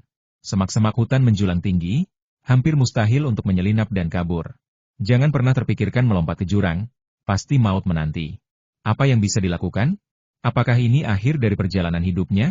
Yu Lianhua menghela napas dalam-dalam, menenangkan diri, lalu berkata dengan suara tenang namun tegas, "Ya, aku memang Yu Lianhua. Namun aku tidak pernah menyakiti alam, dan tak punya musuh yang kukenal. Mengapa kalian datang dengan senjata?" Tanpa sepatah kata pun, sosok yang lebih tinggi menjawab dengan nada agak kasar dan melengking. "Hei, ada yang membayar 200 tael perak untuk nyawamu. Siapa yang memerintah? Tanya saja ke dunia bawah." Dalam benaknya, ia berbisik putus asa. "Xiao Tang Yuan, apakah kau di sana? Jika kau tak segera muncul, aku mungkin akan mati hari ini." Suara kecil Butian Shi pun menyahut dalam pikirannya. "Hei, jangan panggil aku Xiao Tang Yuan, itu nama jelek. Ganti namaku. Sekarang bukan saatnya memikirkan nama. Apakah kau mau aku mati supaya kau bisa menggantiku?" Bentak Lianhua, kemarahan mengalahkan rasa takutnya. Dua gangster bertopeng saling berpandangan, alis mengernyit penuh tanda tanya apakah gadis kecil ini benar-benar berani mati? Butian Shi menjawab dengan tenang, "Aku ingin mencari tuan yang lebih kuat, tapi sayangnya, tanpa medan magnet yang sepadan, sulit untuk menjalin ikatan. Batu suci ini terpaksa mengakui kau sebagai tuanku, sungguh lemah. Kalau tak bisa mengganti tuan, kenapa tak segera membantu aku?" Geram Lianhua. Si pembantu kecil itu sudah lama diam, tapi tetap tak bergerak. Butian Shi berkata pelan, "Jangan khawatir, bukan giliranku untuk bertindak sekarang. Kau ditakdirkan untuk mati, tapi takkan mati hari ini." Saat itu, kesabaran kedua gangster habis. Para mereka diayunkan, dan mereka melesat ke arah Lianhua. Dengan cepat, Lianhua merunduk ke bawah gerobak keledai. Kedua gangster meloncat hendak menusuk, namun tiba-tiba suara tapak kuda menggema, disusul teriakan lantang, "Berani merampok dan melukai orang di siang bolong, apakah dinasti Ming tidak punya hukum? Sang penyelamat telah datang." Hati Lianhua meluap bahagia hingga air mata menetes, sementara tubuhnya lemas tergeletak di bawah gerobak. Dari kejauhan, dua gangster itu melihat seekor kuda putih gagah mendekat. Seorang pria lincah melompat dari punggung kuda dan mendarat di dekat gerobak. Kedua gangster itu pemula dalam urusan pembunuhan merasa gentar dan gugup. Mereka biasa menindas orang lemah, bukan menghadapi lawan sehebat ini. Tak berani melawan, mereka lari secepat kelinci. Zhu Junxi, sang penunggang kuda, melihat dari jauh dua pria bertopeng yang mengancam seorang gadis kecil. Ia mengira mereka perampok jalanan, lalu memacu kudanya maju dengan gagah, siap menunjukkan kemampuan bela dirinya. Namun, kedua pengecut itu sudah menghilang sebelum ia sempat berhadapan. Kini, setelah berhasil mengejar, Zhu Junxi terkejut melihat kedua pria itu terikat dengan tombak bermata perak. Dia sempat ingin berkomentar, tapi melihat air mata tersirat di wajah mereka, ia hanya menghela napas. Ketika Lianhua keluar dari bawah gerobak, pemandangan yang terlihat adalah satu gangster ditendang hingga terpental ke pohon dan terbaring tak berdaya. Sementara yang lain terkulai di tanah dengan lengan tertekuk suara klik terdengar, artinya lengan itu patah. Zhu Junxi mengenal pria berbaju putih itu putra-putri Jing. Siapa sangka, putra bangsawan itu memiliki ilmu bela diri luar biasa. Bukankah kau putri angkat Jenderal Fang? Siapa yang kau sakiti hingga begini? Apakah benar ada kematian? Tanya Zhu Junxi, melihat wajah pucat gadis kecil itu. Yu Lianhua mengusap debu dari tubuhnya. Bergumam, "Aku juga ingin tahu, siapa yang ingin nyawaku?" Zhu Junxi mengerutkan dahi, bertanya, "Kau orang biasa. Jika aku ingin merampok, aku takkan pilihmu. Pikirkan baik-baik, siapa yang kau sakiti atau siapa yang berbuat dendam pada keluargamu?" Lianhua menggaruk wajahnya, menyisakan jejak abu-abu. Ia termenung, mencoba mengingat siapa musuhnya. Zhang, Nyonya Zhang wanita desa yang pelit, tak mungkin membayar pembunuh bayaran. Orang lain, ia benar-benar tak ingat. Melihat gadis kecil itu menyandarkan wajahnya pada seekor kucing, Ju Junsi geleng kepala dan menyerah. Sudahlah, lebih baik kita bawa dua ini ke Yamen dan beri mereka rotan. Mungkin mereka mau bicara. Tong, ting, ting, ting. Istirahat dulu bosku. Lanjut ke video berikutnya dan jangan lupa like dan subscribe channel ini ya. Nyalakan lonceng notifikasi agar kamu tidak ketinggalan video-video terbaru dari kami, Tong, Ting.